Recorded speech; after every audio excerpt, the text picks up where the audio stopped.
Vision IAS current affairs monthly magazine या फिर monthly compilation बोल लो, अक्टूबर 2020। इससे पहले की जो मैंने इस चैनल के ऊपर नहीं करवाई थी वो भी मैं करवा दूंगा, ठीक है, चिंता मत करना। जैसे ये कंप्लीट होगी इसके बाद मैं सोच रहा था कि अक्टूबर की ही जो इनसाइट की मैगजीन है वो करवा दूं, बट मैं वो भी फाइनल नहीं बोलूँगा, या तो वो करवाऊँगा या फिर तब तक विजन की ही जो नवंबर की है ना वो आ जाएगी, ठीक है, पोस्ट अगर हो जाएगी तो पहले मैं उसको करवा दूँगा। बट ये भी करेंगे हम, ठीक है। इसके प्रीवियस मंथ की 2-3 महीनों की बची हुई है उनको भी निपटाएंगे। पहले ही वीडियो के अंदर मैं पॉलिटी पूरा कवर कर दूंगा, इंटरनेशनल रिलेशन पूरा कवर कर दूंगा। एक वीडियो के अंदर हम ये सारे टॉपिक कर देंगे। पॉलिटी के मैं आपको सारे के सारे टॉपिक्स के माइंड मैप्स दिखाऊंगा, ठीक है। रिवीजन कैसे करनी होती है उसके बहुत सारे तरीके मैंने पहले भी बता रखे हैं। जिन लोगों को नहीं पता हो वो इनसाइट की सीरीज़ में जा करके देख लेना। मैं इस वाली सीरीज़ में आपको माइंड मैप के तरीके से बताऊंगा, मैं आपको खुद माइंड मैप बना के दिखाऊंगा। जिन लोगों को माइंड मैप्स चाहिए हों, पहले तो मैं एक बार इसी सीरीज़ में आपको सैम्पल बुकलेट दिखा दूंगा। उसमें मैंने मेंस 365 जो विजन की है अभी 2020 वाली जो अभी रिसेंट आई है उसके अंदर माइंड मैप्स ऐड होते जा रहे हैं और 3 मंथ तक आपको लगातार माइंड मैप मिलते रहेंगे। प्लस में ये पूरी जो मैगज़ीन है इस पूरी ही मैगज़ीन के माइंड मैप्स उसके अंदर ऑलरेडी बने हुए होंगे। माइंड मैप्स रिवीजन के लिए होते हैं, ठीक है। ऐसा नहीं कि पूरा का पूरा टॉपिक उसमें होता है, आपको स्पेशली बैठ के कीवर्ड्स नहीं बनाने पड़ेंगे। जिन लोगों ने ऑलरेडी डाउनलोड कर लिए है उन लोगों को मैं वाया ईमेल सारे के सारे मंथली इसी मैगज़ीन के और जो भी आएंगी विजन वाली उनके भेजता रहूँगा। ऑलराइट, ठीक है। तो पहले 3 टॉपिक मैं आपको पढ़ा देता हूँ ये पॉलिटी वाले, और 3 टॉपिक के बाद में इन तीनों के आपको माइंड मैप दिखाऊंगा, ताकि आपको मैं ये भी बताऊँ कि एक टॉपिक पढ़ने के बाद उसका माइंड मैप नहीं पढ़ना होता है। 4-5 टॉपिक पढ़े और फिर उसका माइंड मैप देखो, वो रिवीजन के लिए हो जाता है, और मैं आपको बताऊँगा उससे कैसे पढ़ना होता है। तो पहला हमारा टॉपिक यहाँ पर है इलेक्शंस, जो कि कोविड टाइम्स के अंदर वहाँ पर क्या सिचुएशन चल रही है, कैसे उनके ऊपर रिस्पॉन्ड करना चाहिए। बहुत सारी कंट्रीज़ हैं इंक्लूडिंग इंडिया, उन्होंने सक्सेसफुली अपने पोलिंग की थी कोविड-19 के टाइम। कुछ सेफ्टी मेजर्स लिए गए थे लेकिन कुछ कंट्रीज़ के अंदर सिचुएशंस ख़राब भी हो गई थी। तो सबसे पहले हम लोग यहाँ पर देख लेते हैं कि कुछ इलेक्शन कमीशन ने बिहार के इलेक्शंस को लेकर के कुछ इंडिकेशंस इंस्ट्रक्शंस दिए थे। क्या क्या थे? पेशेंट्स थे उनको अलाउ कर दिया था कि वो भी डेमोक्रेटिक एक्सरसाइज में पार्टिसिपेट कर सकते हैं। इसके लिए उन्होंने वोटिंग टाइम को 1 घंटा और बढ़ा दिया था। जो नंबर ऑफ़ वोटर्स थे पर बूथ वो रेस्ट्रिक्ट कर दिए थे कि हर बूथ पर सिर्फ 1000 लोग जाएंगे, ताकि सोशल डिस्टेंसिंग का भी ध्यान रखा जाए। पोस्टल बैलेट फैसिलिटी प्रोवाइड की गई थी वेयर एवर रिक्वायर्ड और रिक्वेस्टेड। पोस्टल बैलेट में क्या होता है कि वाया पोस्ट आप उसको अपना जो वोट हो सकता है उसको भेज सकते हो। इसका पूरा प्रोसीजर होता है, ऐसे नहीं कि रैंडमली आप कागज़ पे लिख के भेज दोगे। There is a complete procedure for that thing. Nomination forms जो थे वो ऑनलाइन भी थे और उनको ऑफलाइन भी अवेलेबल करवा दिया गया था। कुछ रेस्ट्रिक्शन दी गई थी, जो लोग डोर टू डोर कैंपेनिंग कर रहे थे यानी कि अपने इलेक्शन का प्रचार जो कर रहे थे उन लोगों के लिए थोड़ा सा रेस्ट्रिक्शन था, लिमिटेशन था।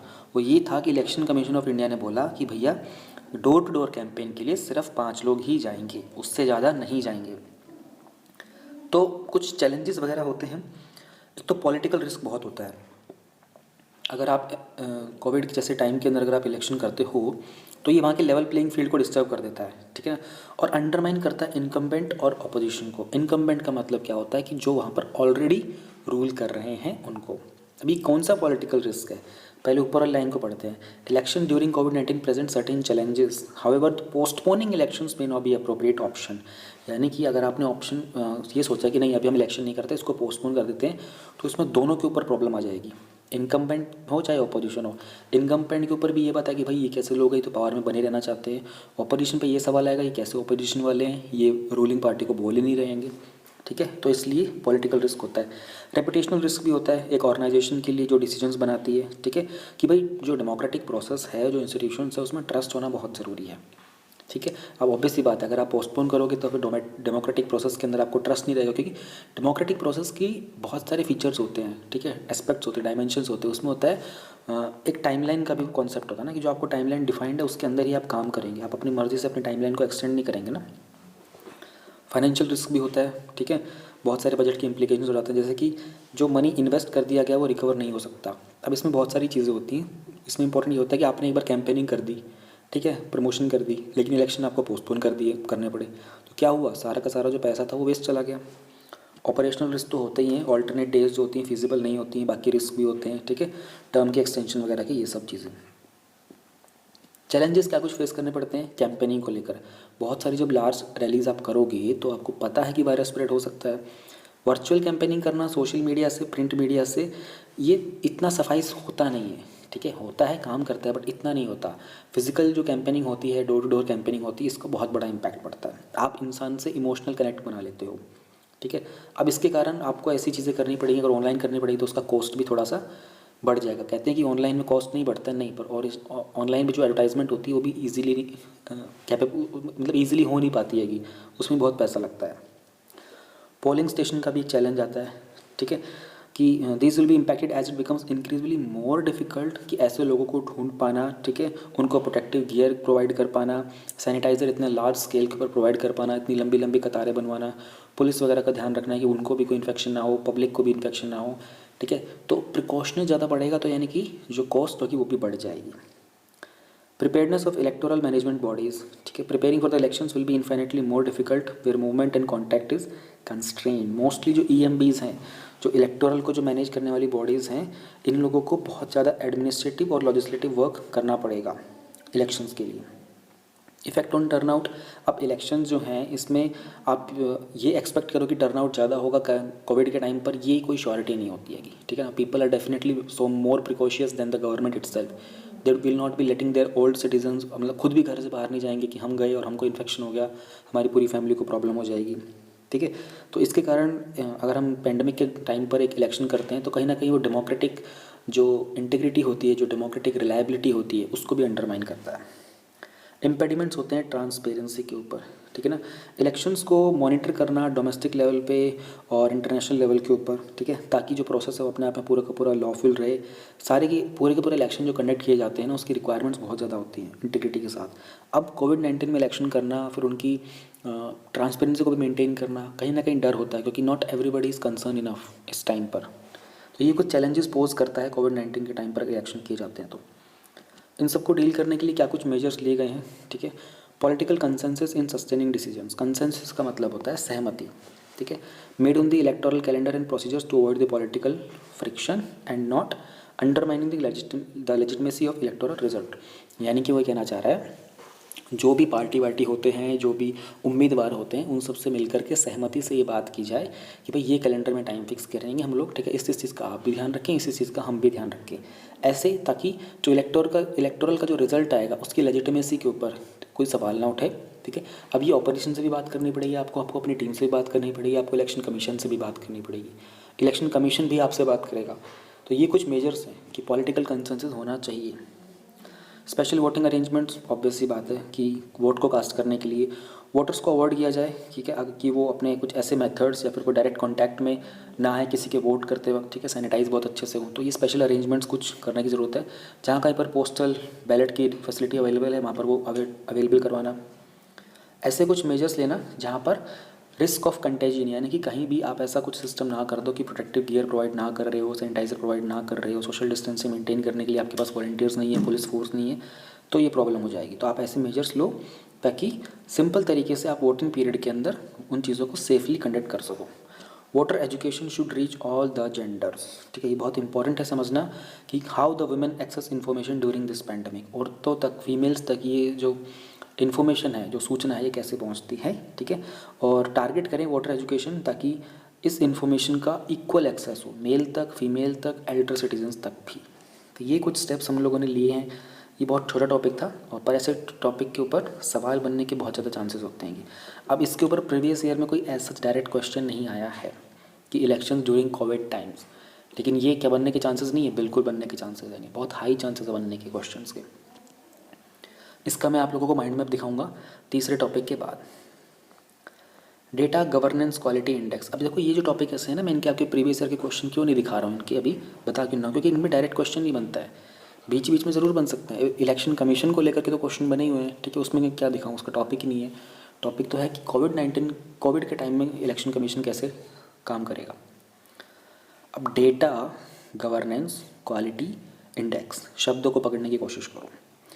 जो डिपार्टमेंट ऑफ फर्टिलाइज़र है, ठीक है, ये आता है किसके अंडर, मिनिस्ट्री ऑफ केमिकल और फर्टिलाइज़र के अंदर। इसकी सेकंड रैंक आई है, जो 16 इकोनॉमिक मिनिस्ट्रीज़ और डिपार्टमेंट्स हैं उनमें थर्ड आई है 65 मिनिस्ट्रीज़ और डिपार्टमेंट में से।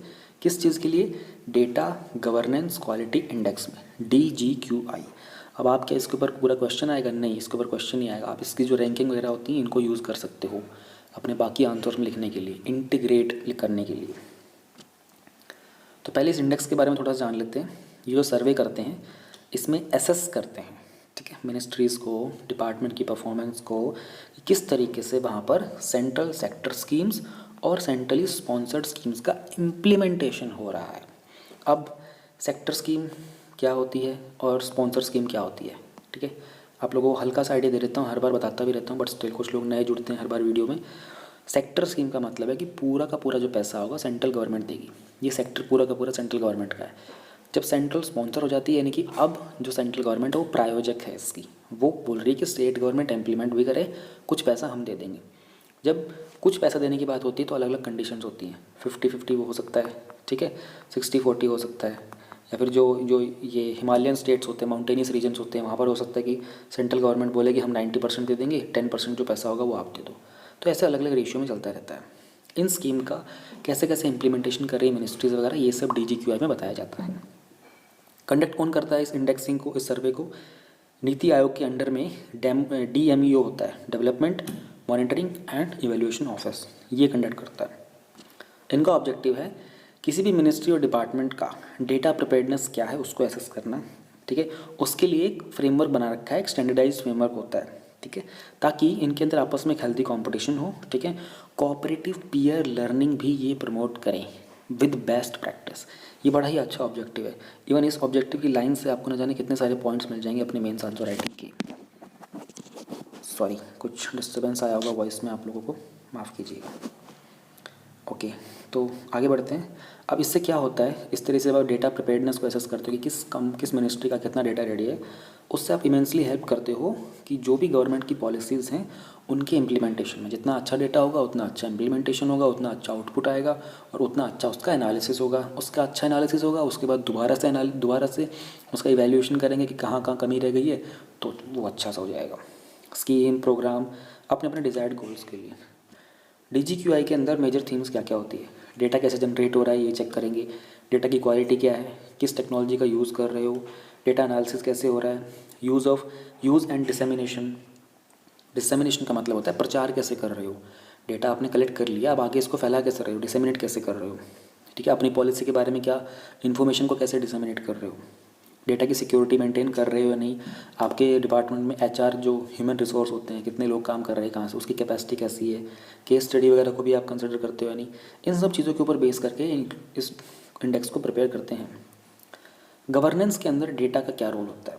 गवर्नेंस का मतलब सरकार का जो काम होता है गवर्न करने का, उसको गवर्नेंस बोलते हैं। उसमें डेटा का रोल क्या है? डिजिटल इकोनॉमी की ग्रोथ के लिए बहुत ज़रूरी है, ठीक है।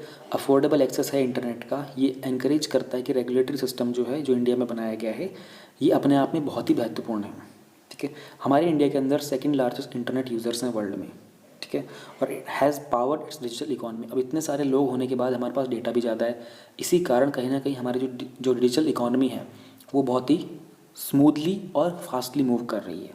तो डिजिटल इकोनॉमी की ग्रोथ के लिए डेटा बहुत ज़रूरी है। डेटा कहीं ना कहीं कैसे कंप्राइज करेगा? डेमोग्राफी के साथ। जितनी अच्छी डेमोग्राफी उतना अच्छा डेटा। बेटर डिसीजन मेकिंग में जो रैपिड टेक्नोलॉजिकल एडवांसेस हो रहे हैं, इसके कारण जो लार्ज वॉल्यूम में जो डेटा है जो जनरेट हो रहा है बहुत सारी एक्टिविटीज़ से, ठीक है, उसके कारण जो डिपेंडेंसी है बिज़नेस की वो डेटा डिसीजन मेकिंग के ऊपर हो गई। यानी कि बिज़नेस में आप, अच्छा एग्जांपल देता हूँ, जियो ने क्या किया था, फ्री में सर्विसेज प्रोवाइड कर दी, ठीक है, दुनिया भर के लोगों का डेटा कलेक्ट कर लिया, और जैसे ही इनको लगा कि इनके पास 30% के आसपास मार्केट आ गया है, उसी टाइम पे इन्होंने अपनी पॉलिसी चेंज कर दी, चार्ज करना स्टार्ट कर दिया। क्या किया? बिज़नेस को कैसे ड्राइव किया? डेटा से। सेम चीज़ फेसबुक ने की, सेम चीज़ उन्होंने पूरा डेटा ले लिया, व्हाट्सएप का डेटा ले लिया, इंस्टाग्राम का डेटा ले लिया, फेसबुक का अपना खुद का ले लिया, अब नए नए प्रोजेक्ट्स चला रहे होंगे, ठीक है। सेम चीज़ अमेज़ॉन ने की, पहले फ्री में सब कुछ प्रोवाइड करना स्टार्ट कर दिया, डिलीवरी वगैरह, फिर डेटा अच्छा खासा हो गया, अच्छा मार्केट जमा लिया, अब प्राइस चार्ज करना शुरू कर दिया, प्राइम के लिए फलाना फलाना ये सब। पॉलिटिशियन अकाउंटेबिलिटी, अगर जो ओपन गवर्नमेंट डेटा होता है वो क्रिएट करता है political accountability, economic value generate करेगा, इंप्रूव करेगा फेडरल इनिशिएटिव्स की क्वालिटी को। फेडरल इनिशिएटिव्स की मतलब सेंट्रल गवर्नमेंट क्या इनिशिएटिव ले रही है उन सब की। जो भी पॉसिबल बेनिफिट्स होते हैं बिग डेटा एनालिटिक्स के गवर्नमेंट के अंदर, ये अरेंज करते हैं कि जो ट्रांसफॉर्म कि कैसे गवर्नमेंट ट्रांसफॉर्म कर रही है अपने प्रोग्राम्स के थ्रू, सिटीजन्स को कैसे एम्पावर कर रही है, ठीक है। उससे ट्रांसपोर्ट जो ट्रांसपेरेंसी होती है, पारदर्शिता, वो इम्प्रूव हो जाती है, ठीक है। इसके कारण सभी पार्टिसिपेंट्स होते हैं, जो स्टेक होल्डर्स होते हैं, स्टेक होल्डर में गवर्नमेंट भी होगी, प्राइवेट भी होगा, बिजनेस होगा, दूसरी कंट्रीज़ होंगी, इन सब के लिए ट्रांसपेरेंसी बहुत इंपॉर्टेंट हो जाती है क्योंकि डेटा बहुत ज़्यादा अवेलेबल है ना, कहाँ बच के जाओगे आप। सिटीजन का empowerment, since the launch of digital India programme country ने विटनेस किया ट्रमेंडस ग्रोथ हुआ है डिजिटल इंफ्रास्ट्रक्चर के अंदर, और जो इनिशिएटिव्स हैं इनोवेटिंग ई गवर्नेंस पॉलिसीज़, उसके कारण डिजिटल एम्पावरमेंट भी हुई है सिटीजन्स की। प्रिवेंट लीकेजेस, अगर रियल टाइम में मॉनिटरिंग करते हो जो भी डायरेक्ट बेनिफिट ट्रांसफ़र हो रहा होता है, इसके कारण पोटेंशियल लीकेज नहीं हो पाता, ठीक है। प्लस इसमें ज़रूरत होती है कि इम्प्रोवाइजेशन हो गवर्नेंस के अंदर विदाउट एनी लैग। डीबीटी का मतलब आप समझो डायरेक्ट बेनिफिट ट्रांसफ़र, जैसे कि मनरेगा होता है, उन लोगों का पैसा पहले कैसे जाता था, कैश से जाता था, तो बहुत बार बीच वाले जो होते थे मिडल मैन वगैरह वो पैसा खा जाते थे, नहीं पहुंचाते थे उन तक। अब क्या होता है, आधार कार्ड से बैंक लिंक हो गया, जनधन योजना वगैरह हो गई, मोस्टली लोगों के अकाउंट बन चुके हैं, तो अब उन लोगों के अकाउंट में डायरेक्ट पैसा चला जाता है। तो क्या हो गया, पोटेंशियल लीक नहीं हो रहा है, लैग नहीं हो रहा, मतलब कोई डिले नहीं हो पाता गवर्नेंस के अंदर। पहले ये मतलब एक पैसा ऊपर से मिनिस्ट्री से निकलेगा, ठीक है, फिर स्टेट में जाएगा, फिर पंचायत में जाएगा, अब वहाँ सीधा अकाउंट में डायरेक्ट ट्रांसफ़र हो जाता है। Efficient administration, actively engaging policy makers and researchers with the process data, ये बहुत ही क्रूशियल है ताकि टारगेटेड और टेलर्ड प्रोग्राम बनाए, वो हमारे प्रोग्राम्स की एफिशिएंसी को इम्प्रूव करें। अब इसी चीज़ में चैलेंजेस भी बहुत सारे आते हैं, पर डेटा कलेक्ट करने में बहुत प्रॉब्लम होती है।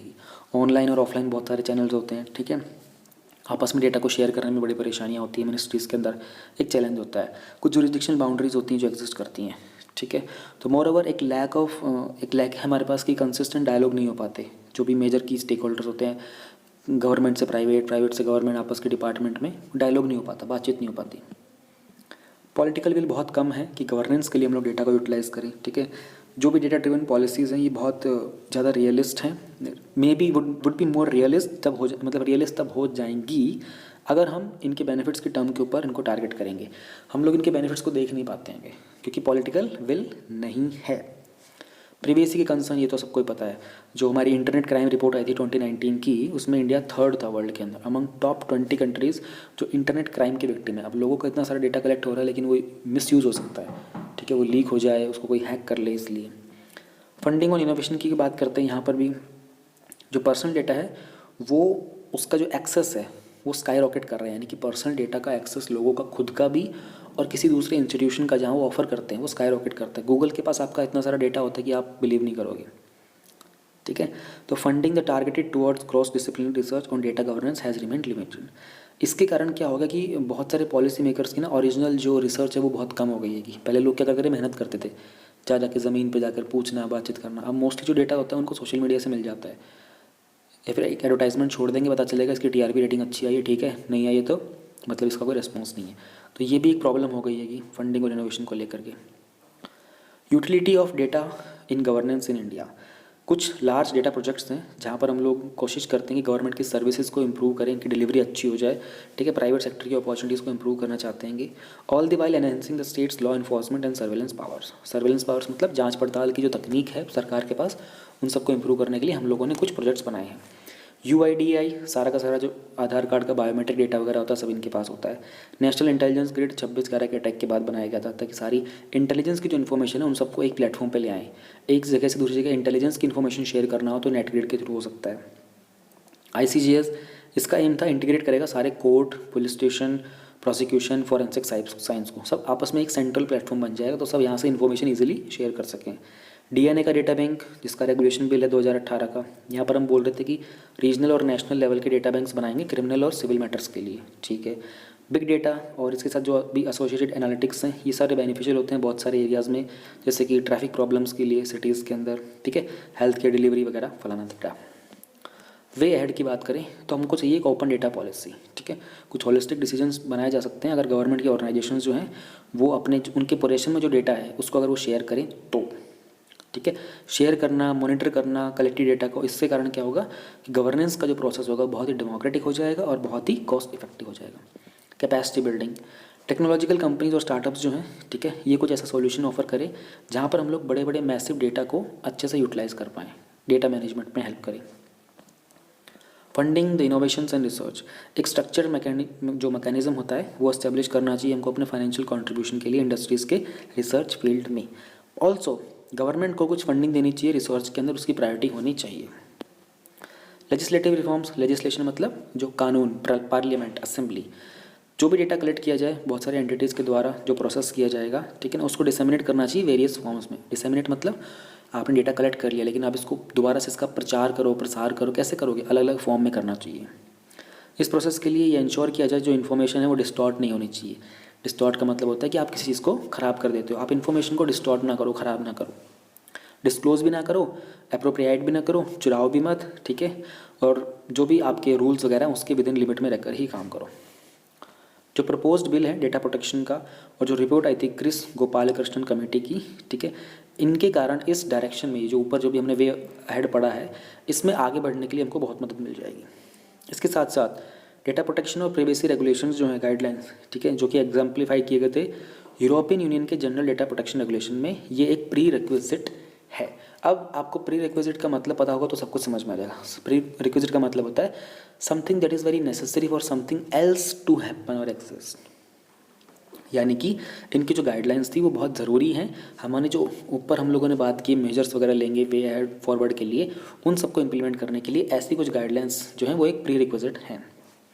कंक्लूजन, क्वालिटी डेटा को अगर हम एनालाइज करेंगे राइट टाइम पे, ठीक है, तो ये बहुत ही क्रिटिकल होगा हमारी प्रोग्रामेटिक डिसीजन मेकिंग के लिए, ठीक है। गवर्नमेंट के स्कीम्स के हम लोग बहुत इफेक्टिव डिलीवरी कर सकते हैं, प्रोएक्टिव पॉलिसी रिवीजन कर सकते हैं।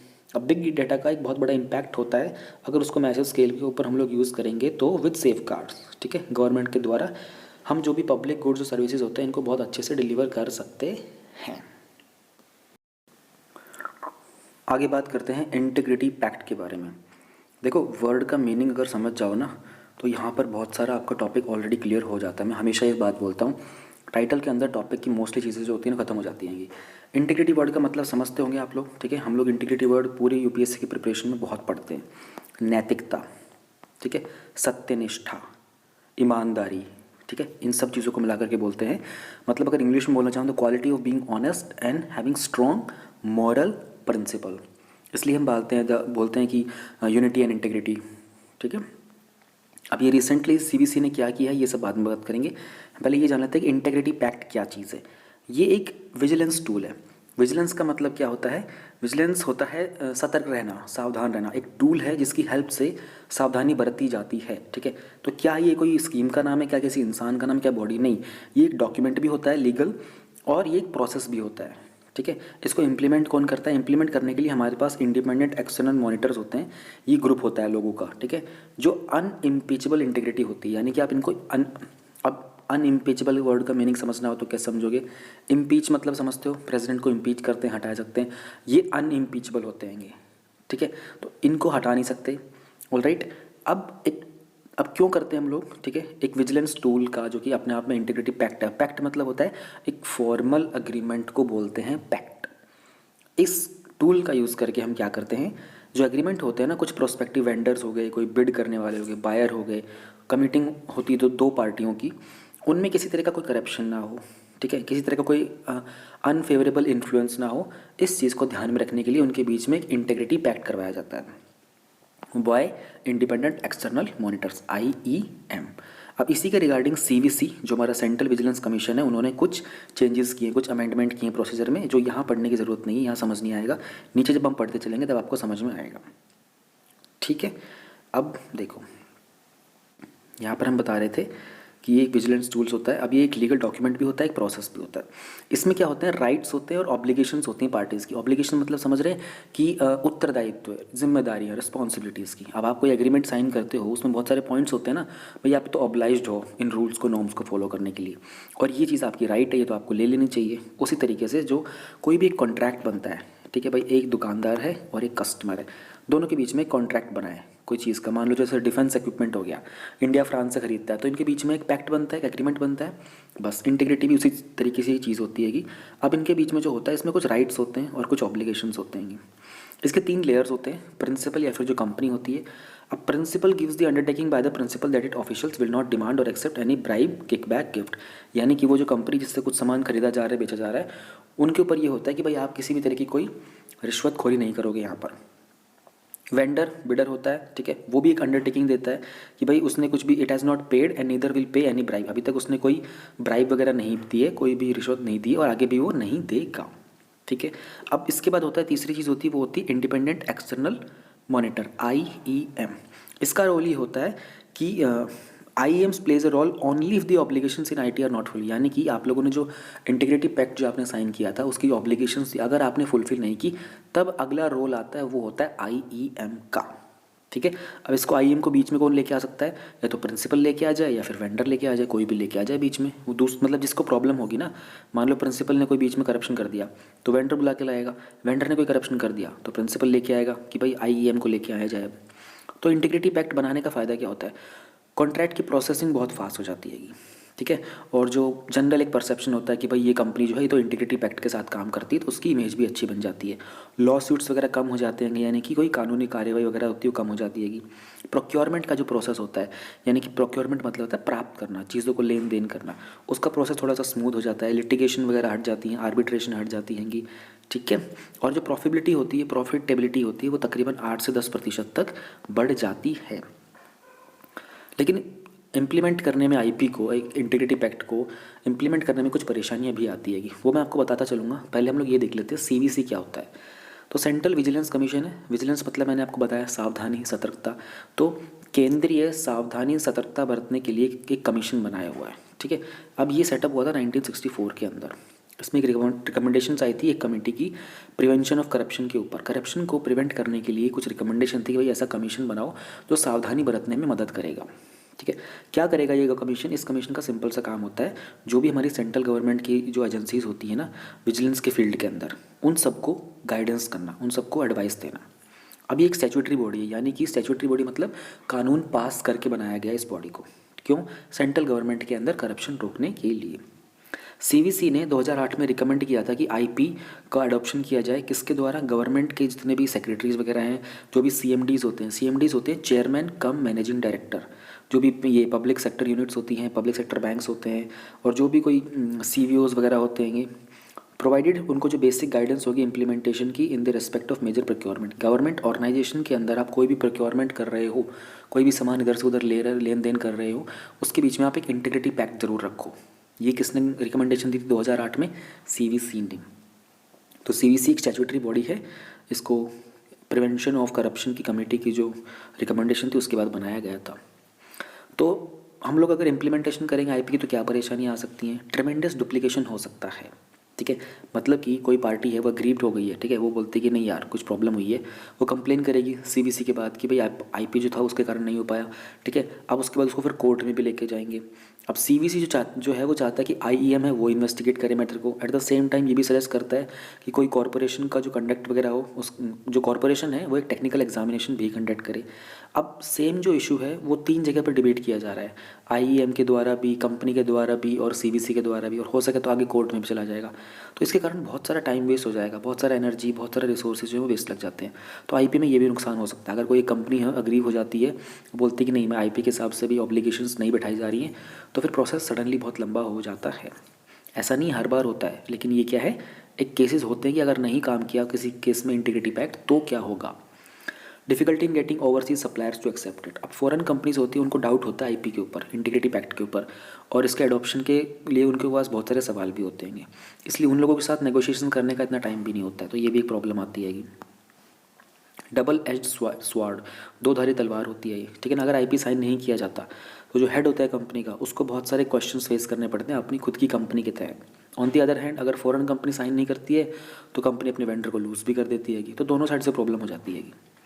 Disincentive for the government companies, it is an undue advantage to private companies. Private companies को इसमें बहुत सारा फ़ायदा हो जाता है, गवर्नमेंट कंपनीज को उतना फ़ायदा नहीं हो पाता।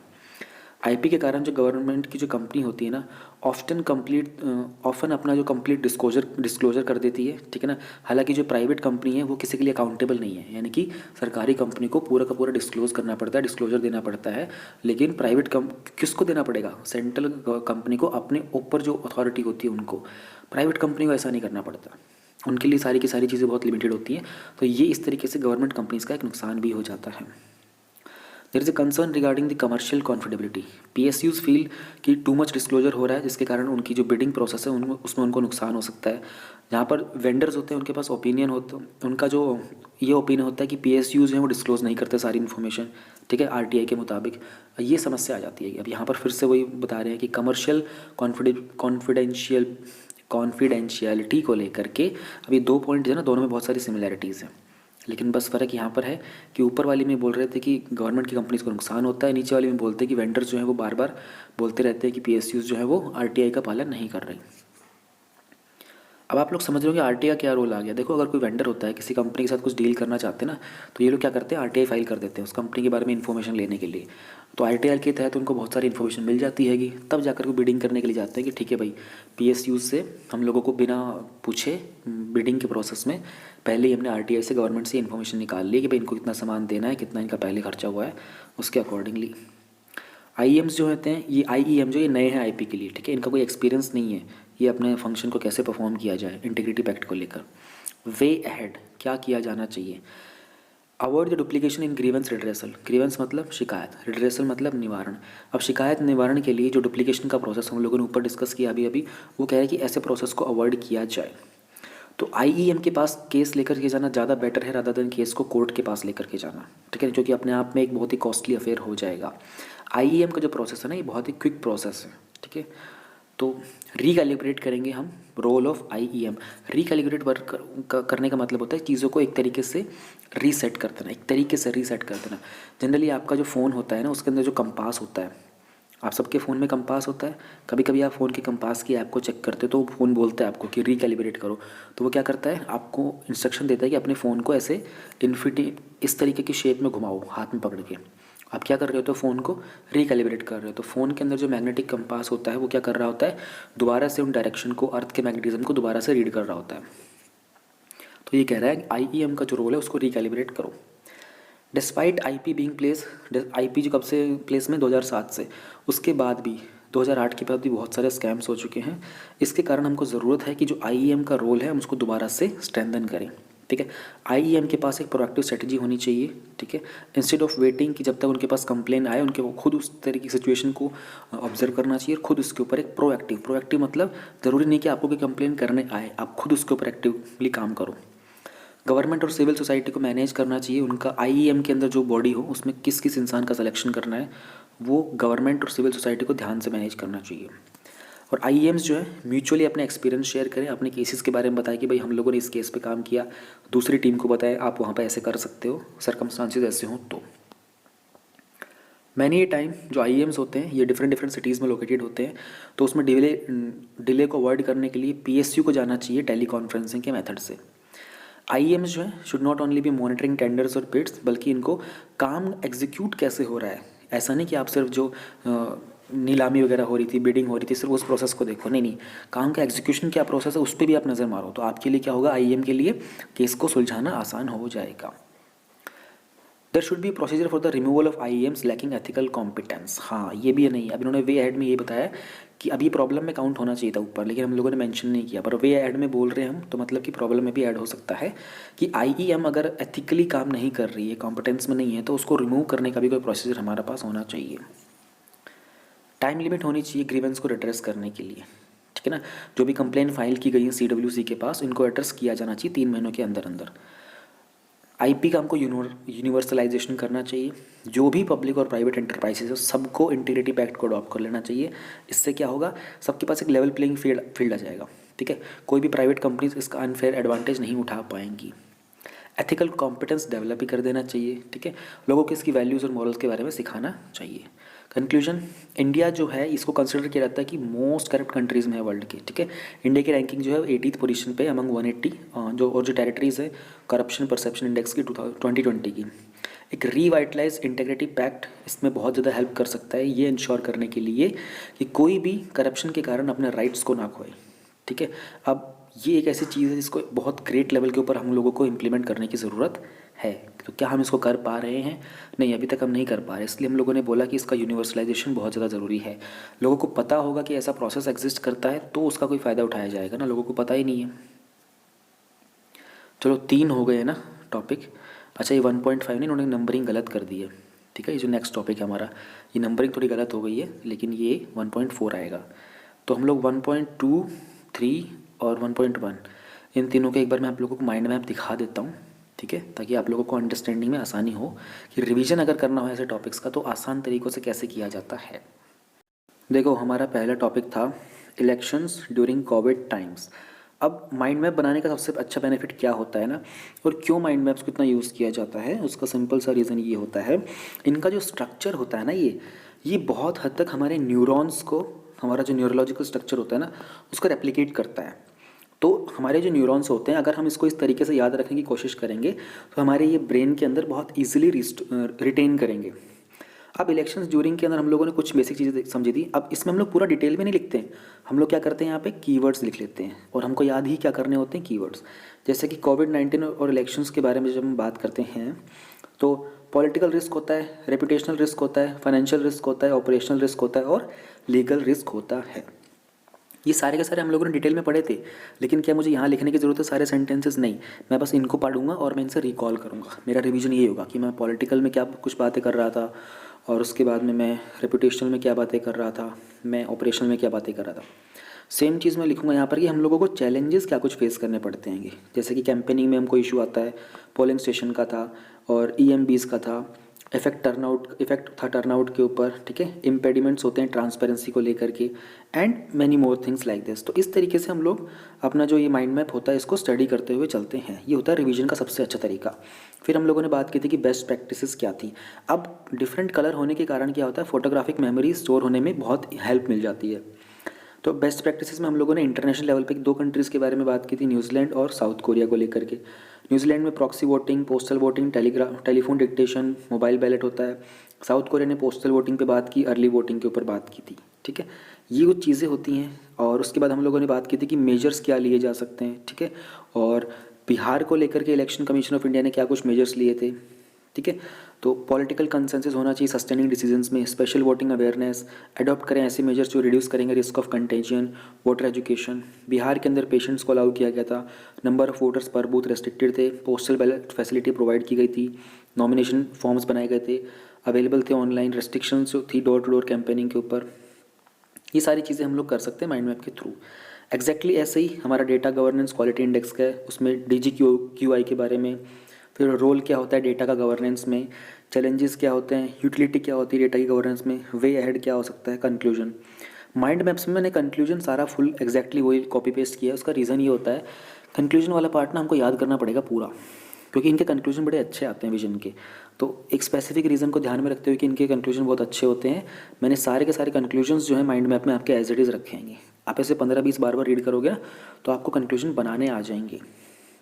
सेम वही इंटीग्रिटी पैक्ट के ऊपर, न्यूज़ में क्या कुछ चल रहा था तो इजी वाले पॉइंट बना करके लिख दिए। ये इंटीग्रिटी पैक्ट होता क्या है भाई, अडेप्टेबल होता है लीगल सेटिंग्स के लिए, डेवलप किया गया था इनके द्वारा।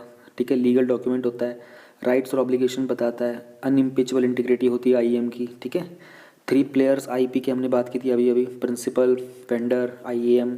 इसके एडवांटेजेस क्या होते हैं, इसमें प्रॉब्लम्स क्या आती है, CVC के बारे में क्या होता है, 1964 में बना स्टैट्यूटरी बॉडी है, एडवाइस करता है। ठीक है, रिकमेंड किया था।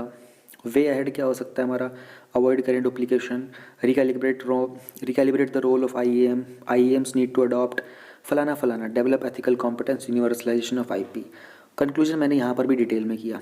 तो ये तो आप, मैंने अभी फ़ोटो दिखाई है, आप ऐसे जूम कर करके इसको बहुत ईजिली इनको रीड कर सकते हो।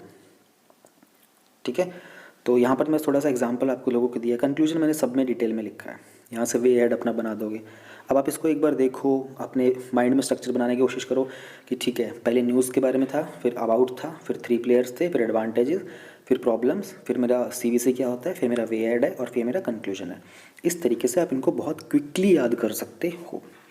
डाउनलोड करना होगा तो PDF का लिंक नीचे है डिस्क्रिप्शन के अंदर, और नेक्स्ट 3 मंथ्स तक जितने भी मैगजीन्स आएंगी वो सारी की सारी आपको उसी PDF के लिंक के थ्रू आपको डिलीवर होती रहेंगी। स्पेशली उनके मैगजीन जो माइंड मैप्स होते हैं ना, ये सब डिलीवर होते रहेंगे आपको। आगे हमारे पास है national programme and project management policy framework. देखो ये थोड़ा सा आपको समझने में शायद प्रॉब्लम हो कि ये है क्या है national programme project management policy का फ्रेमवर्क। ये फ्रेमवर्क है, ध्यान देना शब्दों के ऊपर, ठीक है। फ्रेमवर्क मतलब क्या होता है, आप एक ढांचा बना दिया आपने, ठीक है। नेशनल लेवल के ऊपर कोई प्रोग्राम करना होगा, उसकी कोई प्रोजेक्ट मैनेजमेंट हो, पॉलिसी वगैरह की, उसके लिए एक फ्रेमवर्क बना के दिया है। किसने लॉन्च किया है? नीति आयोग ने और क्वालिटी काउंसिल ऑफ इंडिया ने। क्या लॉन्च किया है? NPMPF, ठीक है। अब ये क्या करेगा? एक एक्शन प्लान है ये, ठीक है। कैसे एक प्रोग्राम को अडॉप्ट करना है, एक प्रोजेक्ट का मैनेजमेंट का अप्रोच क्या होना चाहिए इंफ्रास्ट्रक्चर डेवलपमेंट के लिए, इंस्टीट्यूशनलाइज करना, प्रमोट करना profession of programme project management, और एक वर्कफोर्स बनाना ऐसे प्रोफेशनल्स की, उसके लिए एक्शन प्लान होगा ये, ठीक है। फ्रेमवर्क के मतलब एक स्ट्रक्चर बना के दिया है, ऐसे करो। ये क्या करेगा? इंस्टीट्यूशनल की जो कैपेसिटी और कैपेबिलिटी होती है ना प्रोफेशनल्स की, वो थोड़ी सी इंक्रीज़ कर देगा। भाई ऑब्वियस सी बात है, प्रोफेशनल जब तरीके से काम करेंगे उनको एक फ्रेमवर्क में मिलेगा काम करने का कि भाई ये बड़ा प्रोजेक्ट है, मान लो कोई डैम का प्रोजेक्ट है, ठीक है। उसको वो तरीका बताएंगे कि इसका एग्जीक्यूशन होने के लिए प्रोसेस क्या होना चाहिए। स्टार्टिंग में बिडिंग कहाँ से करोगे आप, सामान कहाँ से मंगाओगे, गवर्नमेंट से पॉलिसी परमिशन कैसे लोगे, उन सब का एक स्ट्रक्चर बना के दिया, यानी कि एक तरीके से गवर्नेंस का स्ट्रक्चर है। आप लोगों ने कॉलेज वगैरह के अंदर कोई फेस्ट वगैरह एग्जीक्यूट किया होगा, ठीक है। स्कूल में कोई फंक्शन किया होगा, कभी छोटा मोटा कोई इवेंट आपने ऑर्गेनाइज़ किया होगा।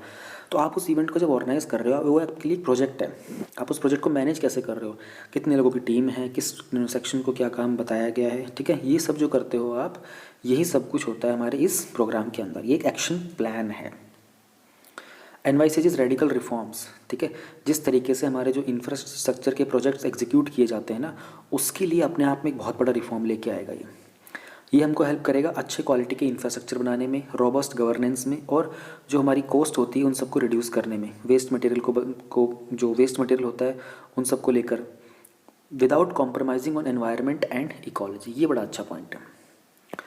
प्रोग्राम और प्रोजेक्ट मैनेजमेंट इंटीग्रेट करेगा इंडिविजुअल एलिमेंट एक प्रोजेक्ट का, यानी कि कोई भी प्रोजेक्ट आप जब एग्जीक्यूट कर रहे हो उसकी एक एक चीज़ को पकड़ करके, ठीक है ना, ताकि सबको मिला करके हमें कॉमन ऑब्जेक्टिव तक पहुंच सके। क्रॉस फंक्शनल है अपनी अप्रोच के अंदर, ठीक है। मैनेज करेगा across various disciplines of constituent projects, जैसे कि इंजीनियरिंग का हो गया, डिज़ाइनिंग का हो गया, प्लानिंग का हो गया, प्रोक्योरमेंट, कंस्ट्रक्शन, फाइनेंस, बाकी जो कंपोनेंट्स होते हैं, power, water, highway, waste management, हर एक चीज़ के लिए। प्रोजेक्ट मैनेजमेंट स्ट्रैटेजिक होती है अपने आप में, ठीक है ना। हालांकि प्रोजेक्ट का जो मैनेजमेंट होता है वो टैक्टिकल होता है, ध्यान देना, मैंने प्रोजेक्ट बोल दिया। प्रोग्राम का मैनेजमेंट होता है वो स्ट्रैटेजिक होता है, प्रोजेक्ट का मैनेजमेंट टैक्टिकल होता है। प्रोग्राम का जो मैनेजमेंट होता है वो फोकस करता है कि जो भी हमारे इंटेंडेड ऑब्जेक्टिव्स हैं, ठीक है, उनको अचीवमेंट कैसे किया जाए। प्रोजेक्ट मैनेजमेंट का फोकस होता है प्लानिंग की टैक्टिक्स क्या होनी चाहिए, ठीक है, एग्जीक्यूशन ऑफ वर्क आउटपुट कैसा होना चाहिए। तो दोनों में बहुत फ़र्क होता है, ठीक है। ज़रूरत क्यों है इसकी हमको? हमारे पास बहुत ही पुअर मैनेजमेंट, प्रोजेक्ट मैनेजमेंट होती है, इसके कारण गवर्नमेंट को बहुत सारी कॉस्ट लग जाती है। Crowds out funding of more deserving projects, एक कल्चर बनाएगा एक्सेप्टेंस ऑफ डिले का, अवॉइडेबल कॉस्ट का, इकोनॉमिक जो बर्डन होता है, ठीक है, due to delayed return in investment, उन सब के ऊपर इफेक्टिव रिस्पॉन्स होगा चेंजिंग प्रोजेक्ट रिक्वायरमेंट्स के लिए, ठीक है। सिनर्जी आएगी। सिनर्जी वर्ड का मतलब क्या होता है? सिंक्रोनाइज्ड एनर्जी, ठीक है।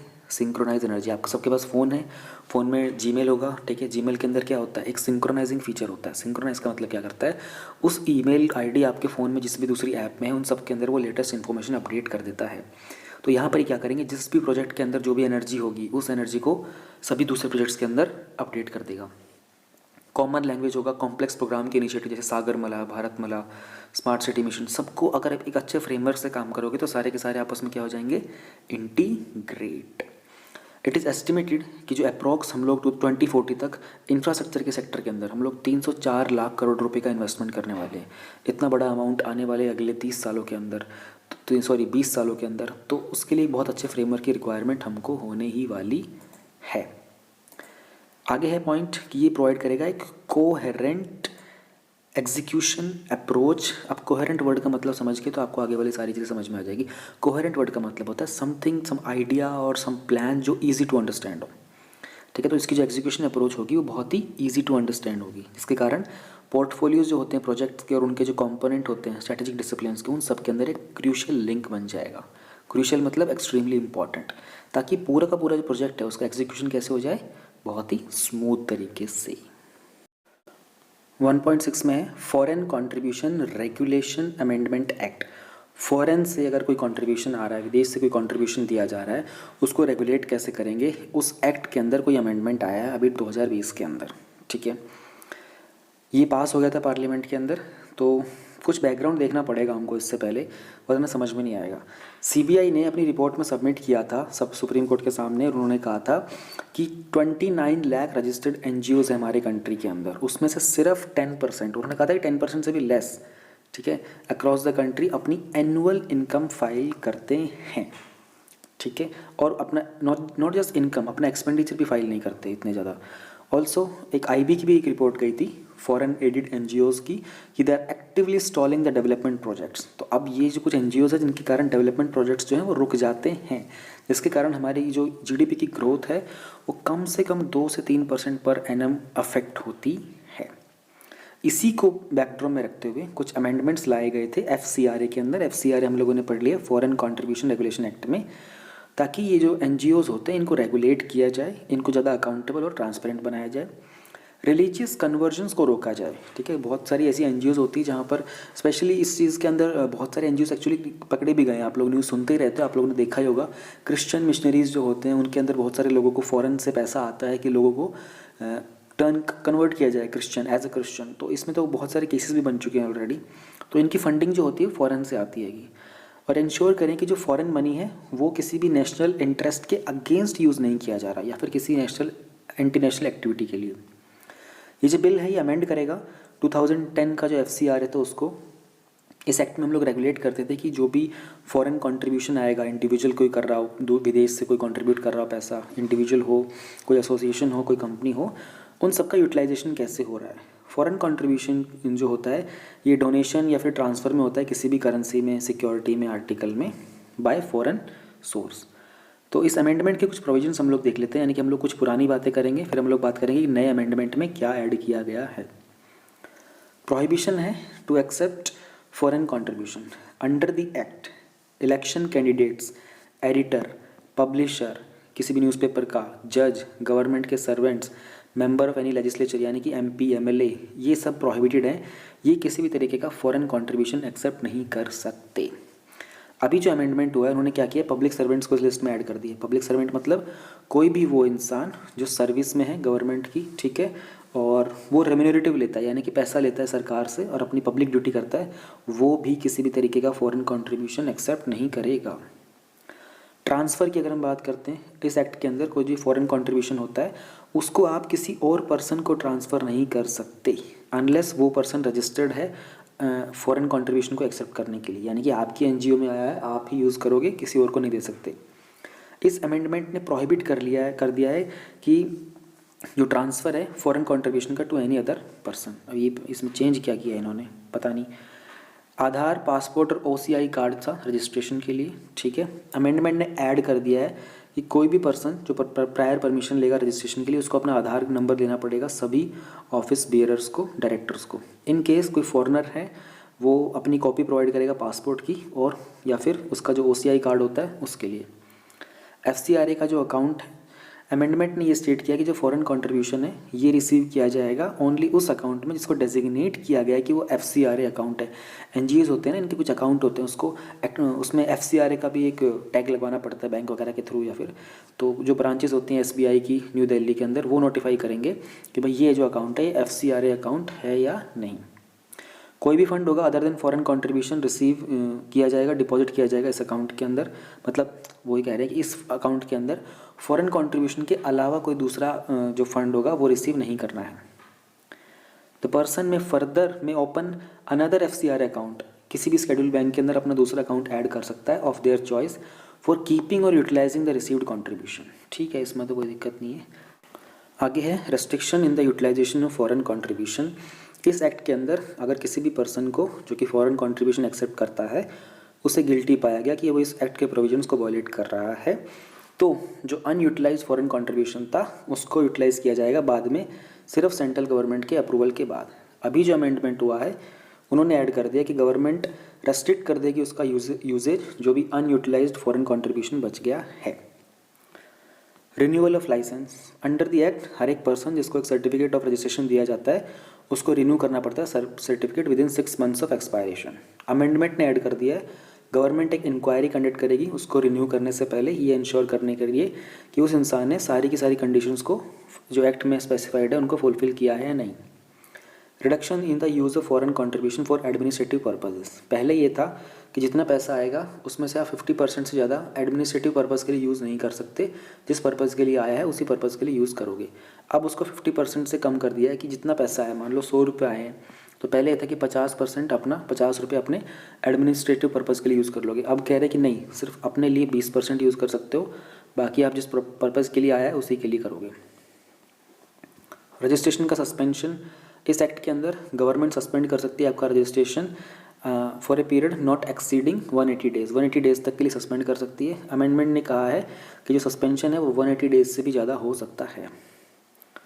तो इस अमेंडमेंट के बाद कंसर्न क्या कुछ है, बहुत सारे NGOs हैं तो it lacks the funds accessibility, बहुत सारे NGOs हैं इनके कारण अगर जो फंड को एक्सेस करते हैं, अब सिंस बहुत सारा रेस्ट्रिक्शन लगा दिया गया है तो देयर रीग्रांटिंग हैज़ बीन बैंड। अब रीग्रांटिंग का मतलब आपको यहाँ पे समझ में आना चाहिए, जब वो बात कर रहा है रीग्रांटिंग की मतलब रिन्यूइंग अ ग्रांट और ग्रांटिंग अगेन एंड अगेन, ठीक है ना। किसी चीज़ को अगेन लीगली या फिर फॉर्मली जब देना होता है टू गिव समथिंग, उस चीज़ को जब बैन ही कर दिया गया है तो उसके कारण उन लोगों को बहुत सारी प्रॉब्लम होगी। रेस्ट्रिक्शन टू एक्सप्लोर, ठीक है, जो उन्होंने 50% या 20% कर दिया है, अब उनके पास ज़्यादा स्टाफ नहीं होगा जिनको वो पे कर सकते हैं, एक्सपर्ट्स को हायर करने में दिक्कत आएगी, स्ट्रैटेजीज़ को इम्प्लीमेंट करने में दिक्कत आएगी, ये सब प्रॉब्लम होगी। आधार की जो कंपल्सन है, तो सुप्रीम कोर्ट की जजमेंट ने बोला था कि इंडिविजुअल में आधार का जो डेटा है उसकी प्रिवेसी का ध्यान रखा जाए। अब आप इतने सारे उसके यूजेज बढ़ा दोगे तो कहीं ना कहीं प्रिवेसी के ऊपर भी एक क्वेश्चन है, तो ये अपने ऊपर की जो जजमेंट है उसको कॉन्ट्रावीन करता है। नॉट वेल स्क्रूटनाइज्ड, जांच पड़ताल अच्छे से नहीं हुई है। जो ड्राफ्ट है बिल का और जो अबव अमेंडमेंट्स हैं ये पब्लिक डोमेन में नहीं थे, जब तक इनको लोकसभा में लाया गया उससे पहले पब्लिक डोमेन में नहीं रखा गया, डायरेक्ट इनको लोकसभा में ला दिया गया। It hamper the delivery of social welfare schemes, social welfare मतलब जन कल्याण के लिए जो भी स्कीम्स वगैरह होती हैं उन सबको कहीं ना कहीं ये हैम्पर करेगा। यानी कि जो भी फार रीचिंग कॉन्सिक्वेंसेज होंगे ना एजुकेशन के, हेल्थ के, लाइवलीहुड के, क्योंकि NGO का सीन क्या होता है कि उन्हीं के पास होती है लास्ट माइल एक्टिविटी, कनेक्टिविटी, ठीक है, किसी भी गवर्नमेंट स्कीम की डिलीवरी के लिए। अब इतने सारे रेस्ट्रिक्शंस लग जाएंगे तो कहीं ना कहीं स्कीम की डिलीवरी में भी प्रॉब्लम होगी। तो यहाँ पर हम लोगों ने दोनों साइड्स देख ली। वे फॉरवर्ड की बात करें, as civil society organisation seek accountability from others, जिस तरीके से सिविल सोसाइटी की जो ऑर्गेनाइजेशंस होती हैं वो अकाउंटेबिलिटी का ध्यान रखती हैंगी दूसरों के साथ, ये एक ऑब्लिगेशन होता है उनके लिए कि वो खुद भी अकाउंटेबल रहें और ट्रांसपेरेंट रहें अपने सब्सटेंशियल वेज में और अपने हायर स्टैंडर्ड्स को मेंटेन करें। हाउएवर रेगुलेशन को बैलेंस करना चाहिए उनके फ्रीडम ऑफ फंक्शनिंग के साथ, ठीक है। तो कुछ सजेशंस हैं उनके, जैसे रिकमेंडेशन आई थी विजय कुमार कमेटी की सेकंड ARC रिपोर्ट की। अभी सेकंड ARC रिपोर्ट के बारे में बहुत सारे बच्चे कंफ्यूज होते हैं कि यार ये क्या चीज़ें होंगी, ये कैसी रिपोर्ट है। आप इसके बारे में गूगल करो, ठीक है, थोड़ा सा पढ़ने को मिलेगा, वरना मैं देखूंगा मेंस या प्रीलिम्स के एग्ज़ाम से पहले भी, मेंस में ही आता है एक्चुअली इसका, प्रीलिम्स में कोई यूज़ नहीं होता। मैं इसके भी कुछ माइंड मैप्स वगैरह बना के आप लोगों के लिए ऑनलाइन पब्लिश कर दूँगा ताकि आपको परेशानी ना हो। तो विजय कुमार कमेटी ने कहा था कि जो भी रजिस्ट्रेशन प्रोसेस है ना इसको थोड़ा सा मॉडर्नाइज़ करने की ज़रूरत है, ठीक है, और डिटेल्स जो NGO की ये सारी की सारी अवेलेबल होनी चाहिए एक सर्चेबल डेटाबेस इन्फॉर्मेशन के अंदर। सेकंड ARC ने कुछ जो मेजर बातें बताई थी वो ये था कि जो FCRA है इसको डिसेंट्रलाइज किया जाए और इसके जो बहुत सारी चीज़ें हैं फंक्शनिंग उनको स्टेट गवर्नमेंट को, डिस्ट्रिक्ट एडमिनिस्ट्रेशन को दे दिया जाए। अभी तक ये क्या है, सेंट्रलाइज्ड है, सेंट्रल गवर्नमेंट के पास है। एक बैलेंस होना चाहिए जो पर्पस है लेजिस्लेशन का और जो फंक्शनिंग है इनवॉलंटरी सेक्टर की, ताकि किसी भी तरीके का लॉ का इंटरप्रिटेशन ना हो और इसका कोई मिसयूज़ ना हो। तो बहुत बेसिक सी रिकमेंडेशन है लेकिन अच्छी हैं। अब आपको पता चल गया ना ARC रिपोर्ट की रिकमेंडेशन आप ऐसे ऐसे यूज़ कर सकते हो। ग्लोबल लेवल के ऊपर बहुत सारे प्रोटेस्ट देखने को मिल रहे हैं, रिसेंटली देखने को मिला था US में, कोलंबिया में, पाकिस्तान में, उसी को लेकर के एक इन्फॉर्मेशन है। तो ग्लोबल प्रोटेस्ट ट्रैकर है, ठीक है, Carnegie Endowment for International Peace, उन्होंने ट्रैक किए हैं कुछ anti government protest world wide 2017 से लेकर अब तक। उस टाइम के अंदर more than 100 significant anti government protest erupt हुए थे वर्ल्ड वाइड, जिसके कारण फॉल हुआ था कुछ 30 गवर्नमेंट और लीडर्स का। तो ये अपने आप में बहुत ही शर्मनाक चीज़ है, क्योंकि हम लोग सब मिलकर के एक हार्मोनियस और डेमोक्रेटिक वर्ल्ड की तरफ आगे बढ़ रहे हैं। तो यूएस के अंदर क्यों हुआ था आप सबको पता है, जॉर्ज फ्लॉयड को लेकर के हुआ था, ब्रेयोना टेलर को लेकर के हुआ था, ठीक है। तो उसमें बहुत सारे लोकेलिटीज़ वगैरह के लोग थे वो सड़कों पर आ गए थे। कोलंबिया के अंदर हुआ था, जो प्रोटेस्ट चल रहे हैं ऑन गोइंग नवंबर 2019 से ही, ठीक है। बहुत तरीके से इकोनॉमिक और पॉलिटिकल रिफॉर्म्स को लेकर के बात कर रहे हैं। पाकिस्तान में भी हुआ था, अपोजिशन पार्टी ने किया था कि किस तरीके से प्राइसेस जो हैं वो हाई हो रहे हैं, पावर कट होता है, ठीक है, बिजनेस बहुत सारे क्लोजर हो गए हैं इकोनॉमिक मिजरी को लेकर के। रीज़न क्या है इस तरह के ग्लोबल लेवल के प्रोटेस्ट के अंदर? Socio economic issue. इसमें कुछ टैक्स हाइक्स हैं जैसे ग्रीस के अंदर, ठीक है। ऑस्टेरिटी पॉलिसीज़ हैं यूके में। ऑस्टेरिटी का मतलब होता है कि things which are quite typical and which are not into your own range, या फिर मैं अगर आपको और आसान शब्दों में बोलूँ तो कठोर, ठीक है, आडंबरहीन जो होती हैं उनको बोलते हैं ऑस्टेरिटी। ऐसी पॉलिसीज़ जो कि बहुत तरीके से कठोर हैं। इंडिजिनियस राइट्स के ऊपर हैं चिली में, सब्सिडी कट्स को लेकर नाइजीरिया में है, वेज इशू को लेकर अफ्रीका में, cost of living, housing price को लेकर इजराइल में, ठीक है, जेंडर बेस्ड वायलेंस को लेकर इंडिया में तो फार्मर प्रोटेस्ट को लेकर भी अभी आ गया है। करप्शन भी होता है इनके अंदर, ये भी एक रीज़न होता है, इस कारण बहुत सारे होते हैं। करप्शन क्या करता है, ट्रिगर कर देता है एक सेट ऑफ, उसमें स्पेसिफिक रिवेलेशन हो जाता है पर्टिकुलर पॉलिटिशियंस के बारे में, ठीक है ना, और फिर वो कास्केड होने लग जाता है, मतलब एक के बाद एक के बाद एक के बाद एक के बाद एक, तो बहुत ब्रॉडर वेव बन जाती है वो, ठीक है, पूरे गवर्निंग सिस्टम के लिए। पॉलिटिकल फैक्टर होता है बहुत सारे नंबर ऑफ केसेस में, स्पेसिफिकली जो पॉलिटिकल इश्यूज होते हैं, ठीक है, तो उसमें क्या होता है, प्रोटेस्टर्स बहुत गुस्से में निकल के आते हैं और रिप्रेशन और करप्शन का एक बहुत बड़ा ब्रॉडर क्लाइमेट क्रिएट हो जाता है, जैसे कि हांगकांग के अंदर था, आप सबको ही पता होगा। नई कम्युनिकेशन टेक्नोलॉजीज़ और मीडिया प्लेटफॉर्म, ये भी कुछ रीजंस होते हैं, ठीक है। अब इससे कारण क्या होता है, मूवमेंट जो होती है ना डिफरेंट कंट्रीज़ के कारण भी में भी पहुँच जाती है और एक दूसरे से सीखते हैं, एंगेज हो जाते हैं एक दूसरे के साथ।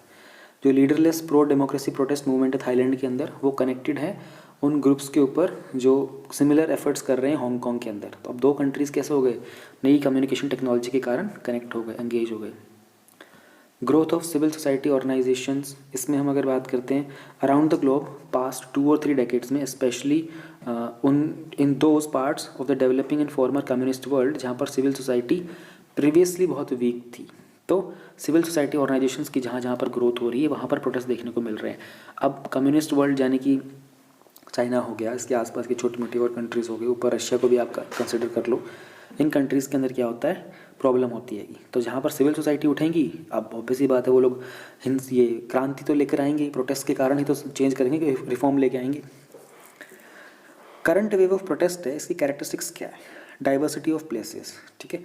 अनलाइक जो लास्ट मेजर ग्लोबल वेव आया था प्रोटेस्ट का, जब डेमोक्रेसी स्प्रेड हो रही थी वर्ल्ड में 1980s में 90s में, अभी जो प्रोटेस्ट हो रहे हैं ये इंक्रीज़ कर रहे हैं हर एक रीजन के अंदर और हर टाइप के पॉलिटिकल कॉन्टेक्स्ट में। लोकल ट्रिगर्स होते हैं, करंट जो वेव है प्रोटेस्ट की, ये ट्रिगर की गई है प्राइमरीली बाय इकोनॉमिक कंसर्न या फिर पॉलिटिकल डिसीजंस के द्वारा, नॉट बाय ट्रांजिशनल इश्यूज जैसे ग्लोबलाइजेशन हो गया, ठीक है, जिसने कुछ प्रीवियस प्रोटेस्ट को एनिमेट किया था। Now there is an absence of coherent policy messages. Coherent मैंने अभी समझाया था, क्लियर अंडरस्टैंडिंग, ईजी अंडरस्टैंडिंग, क्या मैसेज डिलीवर करना चाहते हैं ये प्रोटेस्ट, इस चीज़ के अंदर एक कोहेरेंट पॉलिसी के मैसेज की एब्सेंस है, ठीक है। अब they are design to be kind of a mass theatre, जो कि एक बिगर वेव ऑफ डिस्ट्रप्शन को ट्रिगर करे, लेकिन उनके बहुत डिफरेंट तरीके हैं पॉलिटिक्स करने की। Rather than simply offering a standard series of policy recommendations, अलग अलग तरीके से एग्जीक्यूट हो रहे हैं, तो कोहेरेंट मैसेज नहीं निकल के आ रहा कि क्या चाहते हैं ये प्रोटेस्ट। ऑर्गेनाइजेशनली मिनिमलिस्टिक है, ठीक है, मॉडर्न जो प्रोटेस्ट है ऑर्गेनाइजेशन की नज़र से देखें तो बहुत ही मिनिमलिस्टिक है, इवन लीडरलेस भी होते हैं बहुत सारे प्रोटेस्ट, लीडर नहीं होता इनमें, हैवीली डिपेंडेंट होते हैं सोशल मीडिया के ऊपर, ठीक है, और very of an alliance with old forms of civil and political organisation. पहले के जो प्रोटेस्ट होते थे उसमें लीडर होता था कोई एक, ठीक है, बहुत ग्रैंड स्केल पे होते थे, क्योंकि उस समय नीड भी बहुत ज़्यादा थी रिफॉर्म की। अभी क्या है, सोशल मीडिया पे डिपेंड करते हैं, पोस्ट करो, लोगों को अवेयर करो, न्यूज़ मीडिया में बात फैलाओ, लेकिन सड़कों पे लोग कम उतरते हैं, लेकिन पहले ये कंपैरिजन की बात कर रहे हैं ना, तो कंपैरिजन में जितने पहले थे उतने भी नहीं हो पाता। ब्लेम दी फॉरेनर्स, रिसेंट प्रोटेस्ट लीडर्स ने ब्लेम किया फॉरेनर्स को, यानी कि वो ये कहते हैं किसी भी जैसे अभी अपने फार्मर वाला प्रोटेस्ट हो रहा था, तो बीजेपी वालों ने क्या बोला कि ये तो पाकिस्तानी है ना, पाकिस्तानी लोग ये आकर के भड़का रहे हैं हमको, हमारे फार्मर्स को पंजाब के अंदर, ठीक है। तो ये वाली बात है कि एक लीडर के बारे में बोल रहे हैं कि एक जो लीडर होता है वो एक्सेप्ट नहीं करता कि नहीं उसकी कंट्री में ही कमी है, उसकी पॉलिसीज़ में कमी है, उसकी गवर्नेंस में कमी हैगी। वो ब्लेम कर देते हैं फॉरेनर्स को कि उनके कारण हमारी कंट्री में ये हो रहे हैं प्रोटेस्ट। बहुत सारे जो प्रोटेस्ट हैं ये लॉन्ग टर्म कैंपेन नहीं है, बल्कि अपने आप में शॉर्ट लिव्ड रिवोल्ट्स हैं। तो ये सारी हमने कैरेक्टरिस्टिक्स के बारे में बात की थी कि अभी जो प्रोटेस्ट हो रहे हैं ये किस तरीके के हो रहे हैं। कंक्लूजन की बात करें, world started 21 century with expectations कि जो पॉलिटिकल कैरेक्टर है ये लार्जली डेमोक्रेटिक होगा, क्योंकि जो कंट्रीज़ हैं थ्रू आउट द डेवलपिंग और पोस्ट कम्युनिस्ट वर्ल्ड वो स्टडीली वर्क कर रही हैं एक डेमोक्रेटिक एस्पिरेशन को फुलफ़िल करने के लिए। लेकिन जो रिसेंट राइज हो रहा है ग्लोबल प्रोटेस्ट में, उसने हाईलाइट किया है कि जो ट्रेमेंडस ग्लोबल पॉलिटिकल अनसर्टेनिटी है वो ज़्यादा है। हमें लग ही रहा था कि नहीं होगी, लेकिन ज़्यादा है। आज की जो वेव है प्रोटेस्ट की बहुत कॉम्प्लेक्स है, इसलिए granular understanding of protest, um, form और इम्पैक्ट, इन चीज़ों की ज़रूरत है। 1.8 टेलीविज़न रेटिंग इन इंडिया। आप सबको पता है कि दिल्ली से ये बात स्टार्ट हुई थी। तो मिनिस्ट्री ऑफ इंफॉर्मेशन और ब्रॉडकास्टिंग ने एक कमेटी कॉन्स्टिट्यूट की है जो टेलीविज़न रेटिंग एजेंसीज़ की जो गाइडलाइंस है उनको रिव्यू करेगी। बैकग्राउंड की बात करें तो 2014 में मिनिस्ट्री ऑफ इंफॉर्मेशन और ब्रॉडकास्टिंग ने कुछ फॉर्मुलेशन किया था policy guidelines television rating agencies के ऑपरेशन के लिए। उन्होंने कहा था एक self regulation of television ratings बनाओ। किसके थ्रू बनाओगे? इंडस्ट्री लेड बॉडी होगी, जैसे कि BARC, broadcast audience research council. अब ये एक इंडस्ट्री लेड बॉडी है, ठीक है, जिसको रिप्रेजेंट कौन कौन करता है? IBF, ISA और AAAI। ये कमेंस हुआ था, इसने ऑपरेशन अपने 2015 में स्टार्ट कर दिए थे। तब से यही सोल प्रोवाइडर है TRP का। जो टेलीविज़न की रेटिंग सर्विसेज है ना, उनको कमर्शियल बेसिस के ऊपर सोल प्रोवाइड करने वाला है BARC। BARC कैलकुलेट करता है टेलीविज़न रेटिंग पॉइंट्स को यूजिंग बार ओ मीटर्स। अब TRP एक क्राइटेरिया होता है जो इंडिकेट करता है किस चैनल या प्रोग्राम की पॉपुलैरिटी कितनी है। जो टेलीविज़न रेटिंग्स होती हैं इसमें इन्फॉर्मेशन होती है टीवी वॉचिंग हैबिट्स की, व्यूअर्स की, डिफरेंट सोशियो इकोनॉमिक बैकग्राउंड से उन ऑडियंस की। अब ये 1 घंटे की हो सकती है, 1 दिन की हो सकती है, 1 सप्ताह की हो सकती है। हालांकि इंडिया जो है एक इंटरनेशनल स्टैंडर्ड फॉलो करता है 1 मिनट वाला। इंडिया में 12 मीटर जो है 45,000 एम्पेनल्ड हाउसेस में है। बार्क ने इंडिया में 45,000 हाउसेस के अंदर ऐसे पैनल्स लगा रखे हैं। वहाँ से क्या करते हैं, वो डेटा कलेक्ट करते हैं उन घरों के अंदर कौन सा चैनल देखा जा रहा है, कौन सा सीरियल देखा जा रहा है, कौन सी न्यूज़ देखी जा रही ज़्यादा। फिर ये वीकली TRP रिजल्ट निकालते हैं हर थर्सडे को, जहाँ पर ये रैंकिंग देते हैं टीवी चैनल्स को, टीवी प्रोग्राम्स को। टेलीविज़न रेटिंग की सिग्निफिकेंस क्या है? ये असिस्ट करते हैं। अब जो आपको रेटिंग मिल जाती है उस रेटिंग से आप क्या करते हो, टीवी चैनल वाले वो एडवर्टाइज़र को दिखाएंगे, देखो भाई हमारे चैनल की ये वाली रेटिंग चल रही है, हमारा चैनल, हमारा ये वाला प्रोग्राम इतनी बार देखा जाता है, हम इस टाइम पे आपका ऐड चलाएंगे, हमको आप इतना पैसा दो। उसके कारण जो भी ब्रॉडकास्टर्स होते हैं, एडवर्टाइजिंग एजेंसीज होती हैं, वो अपने लिए मीडिया चूज़ करती हैं किस टाइम पर किस ऑडियंस को टारगेट करना है। टेलीविज़न की जो रेटिंग होती है ये इन्फ्लुएंस करती है प्रोग्राम्स को जो उन व्यूअर्स के लिए प्रोड्यूस किए जाते हैं। बेटर रेटिंग्स प्रमोट करेंगी अच्छे प्रोग्राम, ताकि पुअर रेटिंग्स डिस्करेज करती हैं प्रोग्राम्स को। टीवी रेटिंग्स जो होती हैं बहुत ही इंपॉर्टेंट कॉन्स्टिट्यूएंट होता है किस तरीके से टेलीविज़न इंडस्ट्री के अंदर पूरा का पूरा जो फंड है वो फ्लो कर रहा है। इशू क्या है इन टेलीविज़न रेटिंग्स को लेकर? पहली बात तो सबसे बड़ा जो सैम्पल साइज़ है, आपने 45,000 की बात की है, किस एरिया में है, वो कहाँ कहाँ है, ये अपने आप में बहुत लिमिटेड सैम्पल साइज़ है। तकरीबन 5 लाख 10 लाख होना चाहिए, तब पता चले अच्छा डेटा क्या है। आपकी रिलायबिलिटी रेटिंग्स के ऊपर है, उसमें एक ट्रांसपेरेंसी का लैक है इस मेथड के अंदर, जिसको सेलेक्ट किया है आपने हाउस होल्ड्स के अंदर, ठीक है। जो पैनल है तो हाउस होल्ड्स के, उसकी कॉन्फिडेंशियलिटी के ऊपर बहुत डाउट है, वैलिडेशन का भी डाउट है, उसका भी लैक है। जो रेटिंग्स हैं ये किसी भी वैलिडिटी टेस्ट के लिए सब्जेक्ट किया ही नहीं गया इनको, ठीक है। कोई भी इंडिपेंडेंट ऑडिटिंग होती ही नहीं है इनकी इसकी मेथडोलॉजी के ऊपर। पैनल होम्स के अंदर लीकेज हो सकता है, ठीक है। जैसे कि वो ये बोलना चाह रहा है कि जो टीवी के चैनल ऑपरेटर्स होते हैं ना, केबल के जो ऑपरेटर्स होते हैं, ठीक है, इनको ब्राइब कर दिया जाता है कि भाई ठीक है हम आपको इतना पैसा देंगे, जब भी आपका चैनल ऑन, ये केबल ऑपरेटर को दे देते हैं कि जब भी तुम्हारे यहाँ से कोई कनेक्शन गया हुआ वो टीवी ऑन करे तो सबसे पहले हमारा चैनल दिखना चाहिए। तो हो सकता है ऑडियंस वहीं पर रुक जाए। तो रिसेंटली मुंबई पुलिस ने इन्वेस्टिगेट किया था स्कैम, किस तरीके से TRPs को मैनिपुलेट किया जा रहा है यूज्ड बाय बार्क। ध्यान देना, इन्होंने मुंबई का एक केस बता दिया है, इन्होंने नाम नहीं बताया, क्यों? क्योंकि उसमें पॉलिटिकल एंगल आ रहा है। आपको भी अपने आंसर में ऐसी चीज़ों का ध्यान रखना है। आप ऐसे ही एग्जांपल दे सकते हो कि मुंबई में ऐसे ऐसे एक केस हुआ था। आप इतना डिटेल में मत कूदना, इसका नाम, उसकी पार्टी, उसका चैनल, उसका नाम, ठीक है।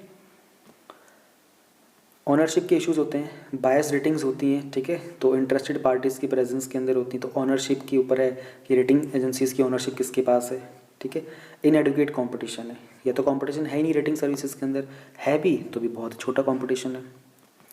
वे फॉरवर्ड क्या हो सकता है, BARC को एक स्टडी करनी चाहिए इंडियन स्टैटिस्टिकल इंस्टीट्यूट के साथ मिल करके, और या फिर कोई और इंस्टीट्यूट हो रिप्यूट जिसकी अच्छी रेपुटेशन हो, और एक अप्रोप्रिएट सैम्पल साइज़ के ऊपर बात करनी चाहिए, इतने लोगों का हो, तब जा करके हम इसकी रेटिंग को ध्यान देंगे। उसमें रीजनल और नीश चैनल्स दोनों को इंक्लूड किया जाए।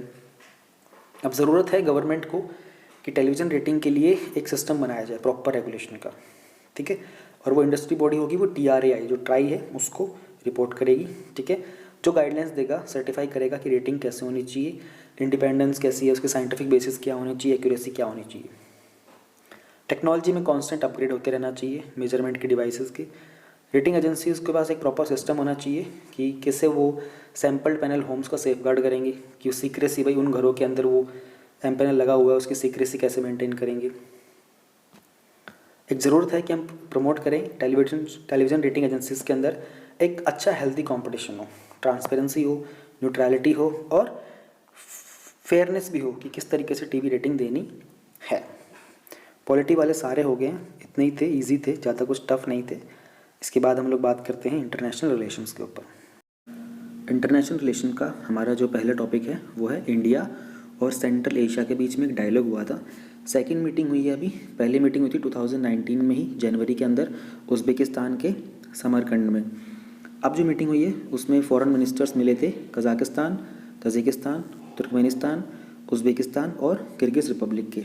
अब ये जो भी कंट्रीज़ है ना, इन कंट्रीज़ में एक्सेप्ट तुर्कमेनिस्तान, बाकी सारी की सारी SCO का पार्ट भी है हमारा, जो शंघाई कोऑपरेशन ऑर्गेनाइजेशन है ना, उसका। बहुत सारी चीज़ों के ऊपर फोकस किया गया था। दो चीज़ें सबसे ज़्यादा जिनके ऊपर हाईलाइट थे वो थे कि क्लोज कोऑपरेशन होना चाहिए कोविड-19 से फाइट करने के लिए। दूसरा था टेररिज्म की हर एक फॉर्म को, उसकी मैनिफेस्टेशन को कंडेम करना, उसकी निंदा करना, उनके कोई सेफ हेवन से उनको डिस्ट्रॉय कर देना, उनके इंफ्रास्ट्रक्चर को, उनकी फंडिंग वगैरह को ब्लॉक कर देना। प्लस में सभी ने मिलकर अपना सपोर्ट एक्सटेंड किया था जो रिपब्लिक ऑफ अफ़गानिस्तान है उनके लिए। अफ़गानिस्तान दोनों ही मीटिंग में, फर्स्ट और सेकंड में, एक स्पेशल इन्वाइटी की तरह पर बुलाए गए थे। मीटिंग के अंदर कुछ पर्टिकुलर सेक्शंस हैं जहाँ पर कोऑपरेशन के बारे में ज़्यादा बात की थी, जैसे polity, security, economic, commercial development, partnership वगैरह। और ये भी कहा था कि जो UN है उसका जो फ्रेमवर्क है उसके बेसिस के ऊपर ही अपनी सारी की सारी कोऑपरेशन को एनहेंस करेंगे। आगे हम बात करते हैं कि इंडिया का इंटरेस्ट क्या है सेंट्रल एशिया के अंदर। सबसे इम्पोर्टेंट चीज़ आती है हमारे मिनरल के जो रिसोर्सेज होते हैं वो।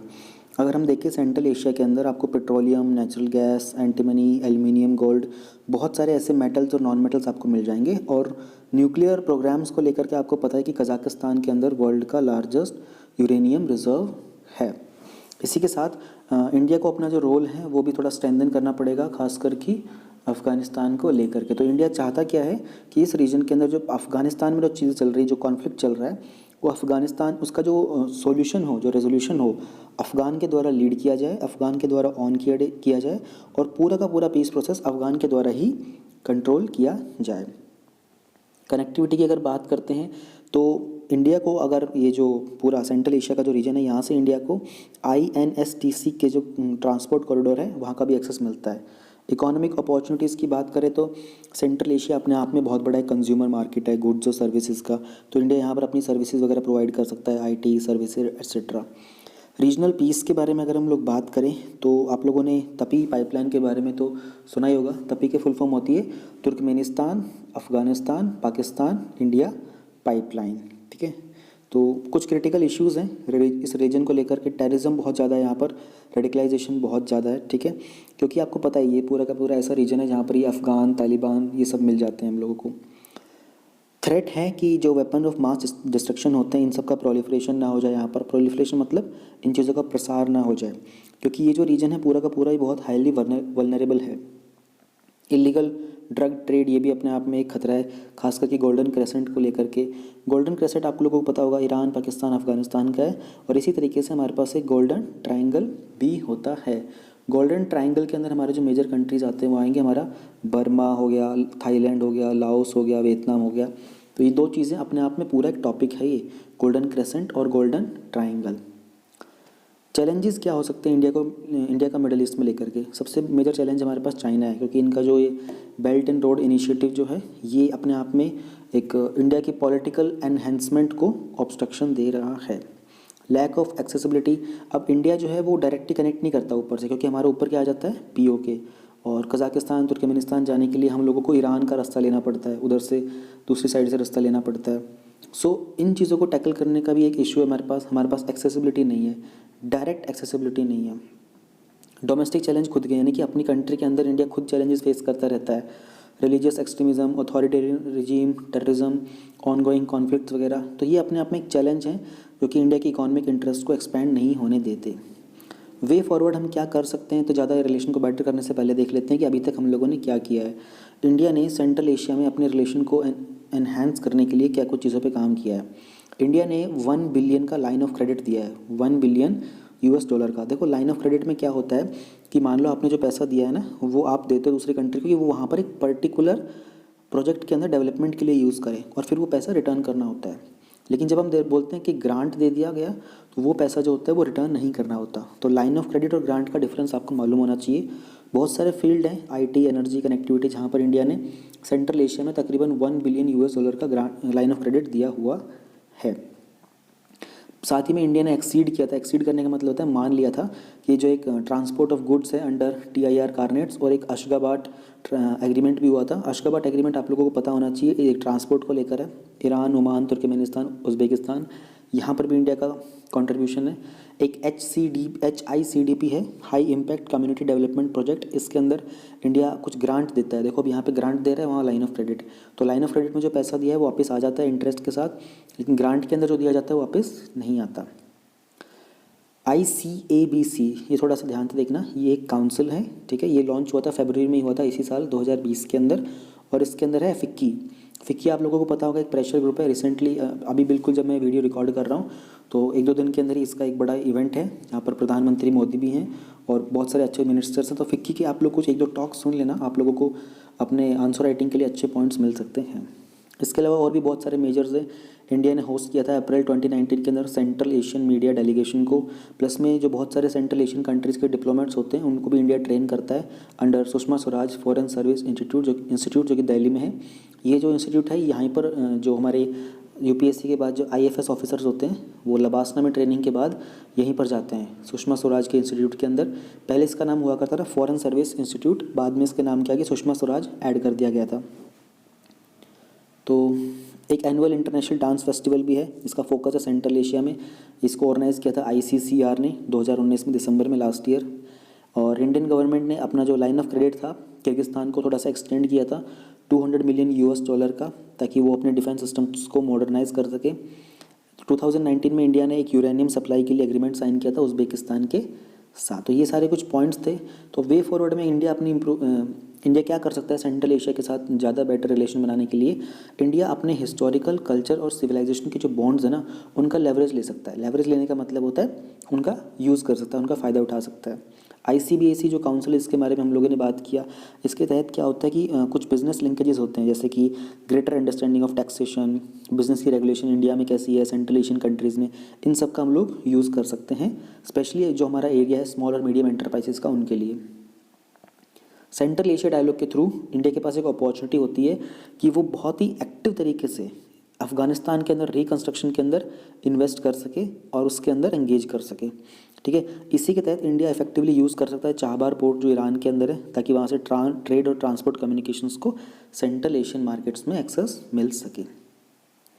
इंडिया और सेंट्रल एशिया फेस अ मायरियाड। अब मायरियाड का मतलब होता है कि एक टाइम के ऊपर बहुत सारी चीज़ें एकदम से आना, बहुत लार्ज अनगिनत संख्या में, बहुत बड़ी संख्या में बहुत सारे कॉमन चैलेंजेस हैं इंडिया के भी और सेंट्रल एशिया के भी। जैसे दोनों ही रीजन के अंदर टेररिज्म बहुत है, एक्सट्रीमिज़म है, ड्रग ट्रैफिकिंग है, बाकी इश्यूज़ हैं। सारी जो कॉमनैलिटीज़ हैं इसके कारण जो make them natural partner in their development journey, यानी कि ये ऐसे सेक्टर्स हैं जहाँ पर इनको नेचुरली दोनों को ही आगे प्रोसीड करना है। India and the quad. Quad word का मतलब भी आप समझ गए होंगे, आप लोगों ने आखिर नाम तो सुना ही होगा। क्वाड का मतलब होता है 4। तो 4 कंट्रीज़ का एक ग्रुप है। रिसेंटली फॉरेन मिनिस्टर जो थे क्वाड्रिलेटरल ग्रुपिंग के, उनकी मीटिंग हुई थी टोक्यो के अंदर, जो कि है जापान में। इसकी स्टार्टिंग तो 2007 में ही हो गई थी, यूएस, इंडिया, जापान, ऑस्ट्रेलिया, ठीक है। लेकिन कुछ ऐसा टेक ऑफ नहीं किया इनिशियली, उसके बहुत सारे नंबर ऑफ़ रीजंस थे। फिर ऑलमोस्ट आफ्टर एक डेकेड के बाद 2017 के अंदर कुछ चीज़ें इंप्रूव होती नजर आई, थोड़ा सा रिवाइवल होने लगा।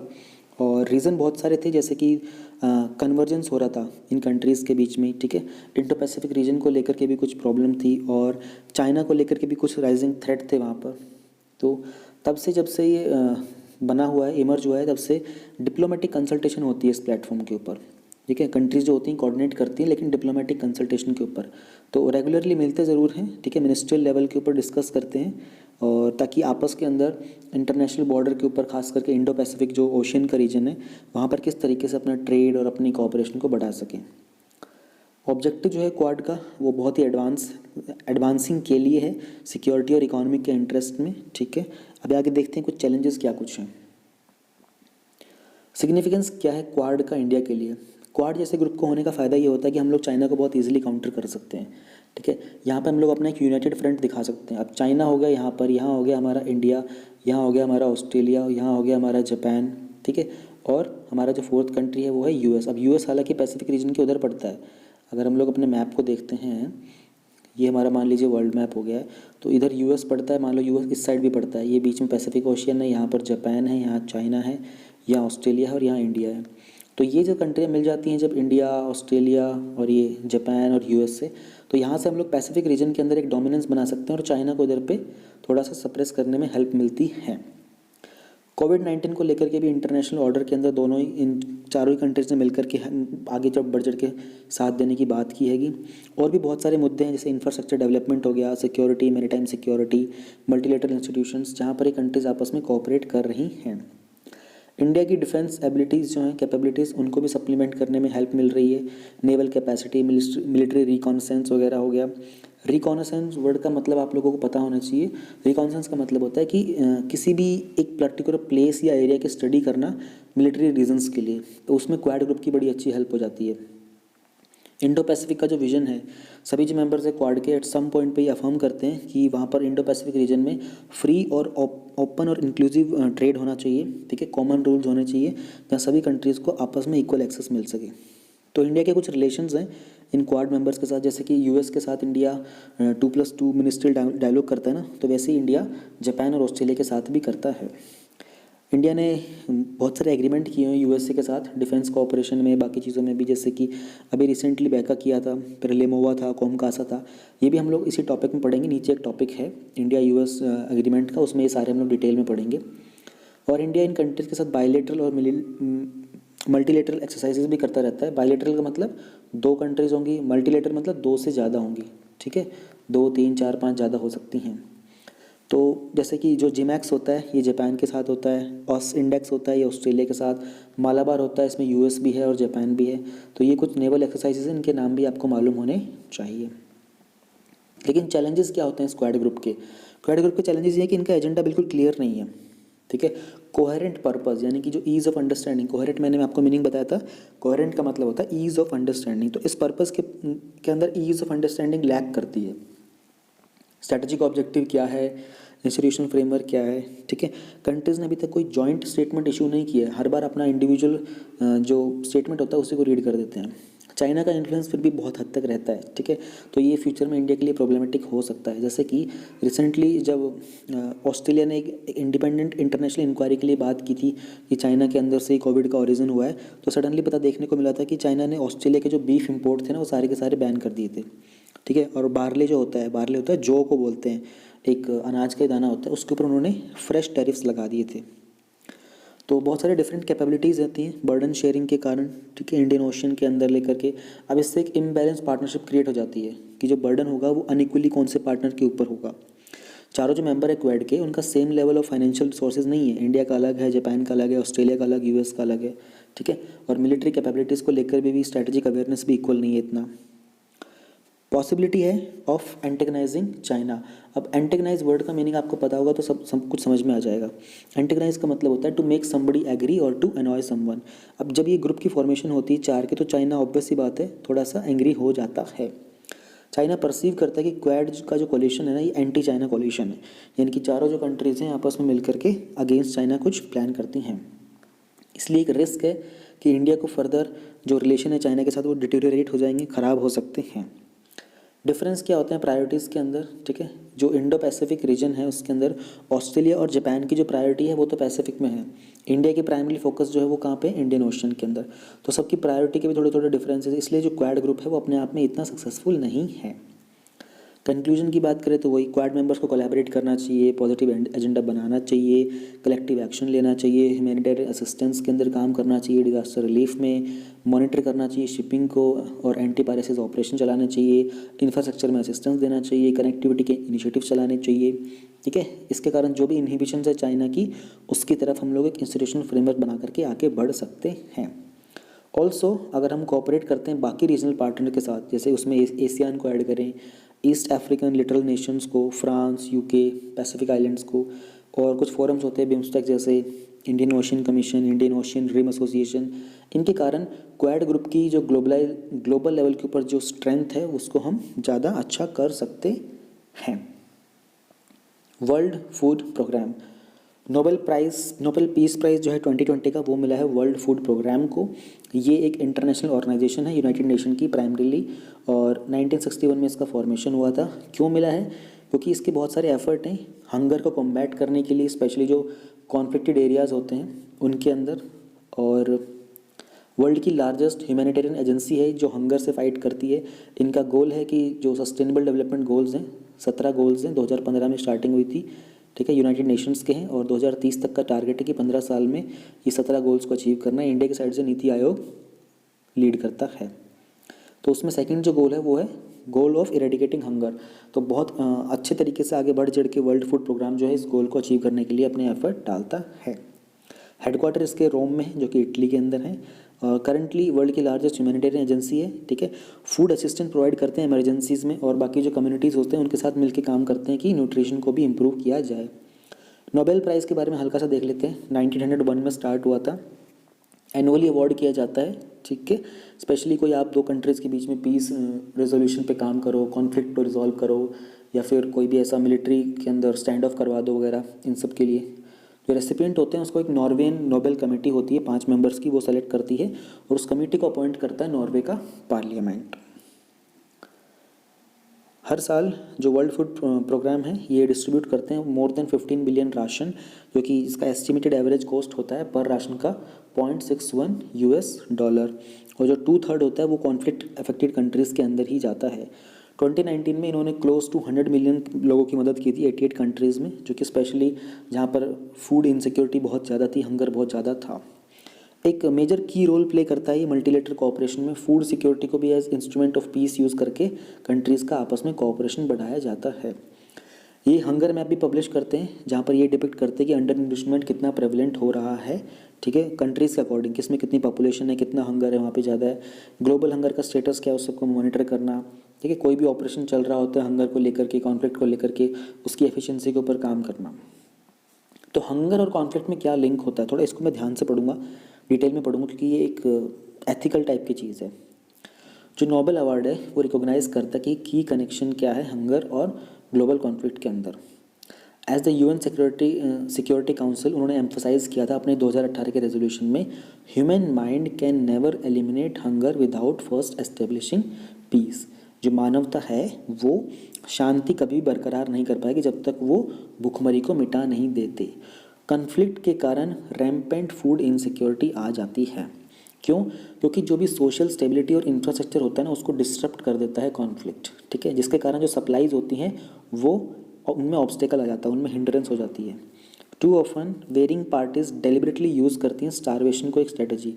दूसरी कंट्रीज़ के जो फूड पाइपलाइंस होती हैं उनको ब्रेक कर देते हैं ताकि वहाँ के जो सिटीजन्स हैं वो स्टार्व करें, भूखे मरें। Food security also perpetuates conflict. अगर इनसिक्योरिटी ऑल्सो परपेचुएट्स कॉन्फ्लिक्ट। अगर फूड इनसिक्योर रहेगा तो वहाँ पर नेचुरली लोगों के बीच में लड़ाई होगी उस चीज़ को पाने के लिए, क्योंकि कंज्यूमरिस्ट अप्रोच सबकी होती है, सब कंज्यूम करना चाहते हैं। कम होगा फूड तो वहाँ पर लोग लड़ेंगे और कॉन्फ्लिक्ट नेचुरली अराइज हो जाएगा, ठीक है। लोगों को अपना घर ज़मीन छोड़ना पड़ता है, ठीक है, खाना खाने के लिए भी। Conflict driven hunger has been widespread in the past several years in Afghanistan, Central African Republic, Democratic Republic of Congo, South Sudan and Yemen। ये कुछ कंट्रीज़ है जहाँ पर स्पेशली जो फूड हंगर के कारण जो कॉन्फ्लिक्ट हैं वो देखने को मिले हैं सेवरल ईयर्स में। इंडिया को लेकर वर्ल्ड फूड प्रोग्राम के क्या कनेक्शंस हैं? इंडिया में वर्ल्ड फूड प्रोग्राम की स्टार्टिंग हुई थी 1963 से। Okay, apart from focusing on जो टारगेटेड पब्लिक डिस्ट्रीब्यूशन सिस्टम है, ये मैं आप लोगों को one nation one ration card में डिटेल में समझा चुका हूँ पहले भी, लेकिन आगे भी आएगा डिटेल में। एक टॉपिक आएगा इसका मुझे पता है, जो प्रीवियस मैगजीन हम करेंगे ना उसमें ये डिटेल में आएगा, यहाँ तो बीच में आ रहा है। वहाँ पर हम लोग पॉलिसी इनपुट्स में, एडवोकेसी में टेक्निकल असिस्टेंस प्रोवाइड करते हैं ताकि वो पूरे वर्ल्ड के अंदर फूड का एक्सेस इंप्रूव हो सके। वर्ल्ड फूड प्रोग्राम ने प्रपोज किए कुछ यूनिक इनिशिएटिव्स, जैसे कि अन्नपूर्णति हो गया, मोबाइल स्टोरेज यूनिट्स हो गए, TPDS का इफेक्टिव इम्प्लीमेंटेशन होगा, और राइस फोर्टिफिकेशन को लेकर के भी गवर्नमेंट की मिड डे मील स्कीम को लेकर के वाराणसी में। तो ऐसे कुछ इनिशिएटिव्स थे। अब ये एग्जाम्पल याद रखना आप लोग, बहुत सारे एग्जाम्पल है फूड को लेकर के, हंगर को लेकर के। करंट कोविड पैंडमिक के अंदर भी इन्होंने MOU साइन किया था WFP ने उत्तर प्रदेश के स्टेट रूरल लाइवलीहुड मिशन के साथ, ताकि जो भी सप्लीमेंट्री न्यूट्रिशन प्रोडक्शन यूनिट्स है वहाँ पर टेक्निकल असिस्टेंस ये लोग प्रोवाइड करेंगे।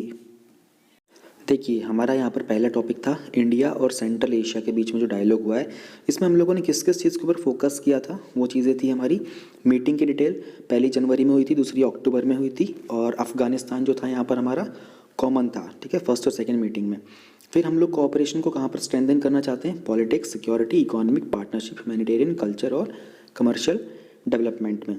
हमारे मीटिंग के इसके डायलॉग के हाइलाइट्स क्या थे, ठीक है, हमारे इंडिया का इंटरेस्ट कौन से सेक्शन में आता है, ये सारे के सारे कीवर्ड की फॉर्म में हो गए। अब ये क्या होगा कि इनको मुझे याद करने में आसानी होगी।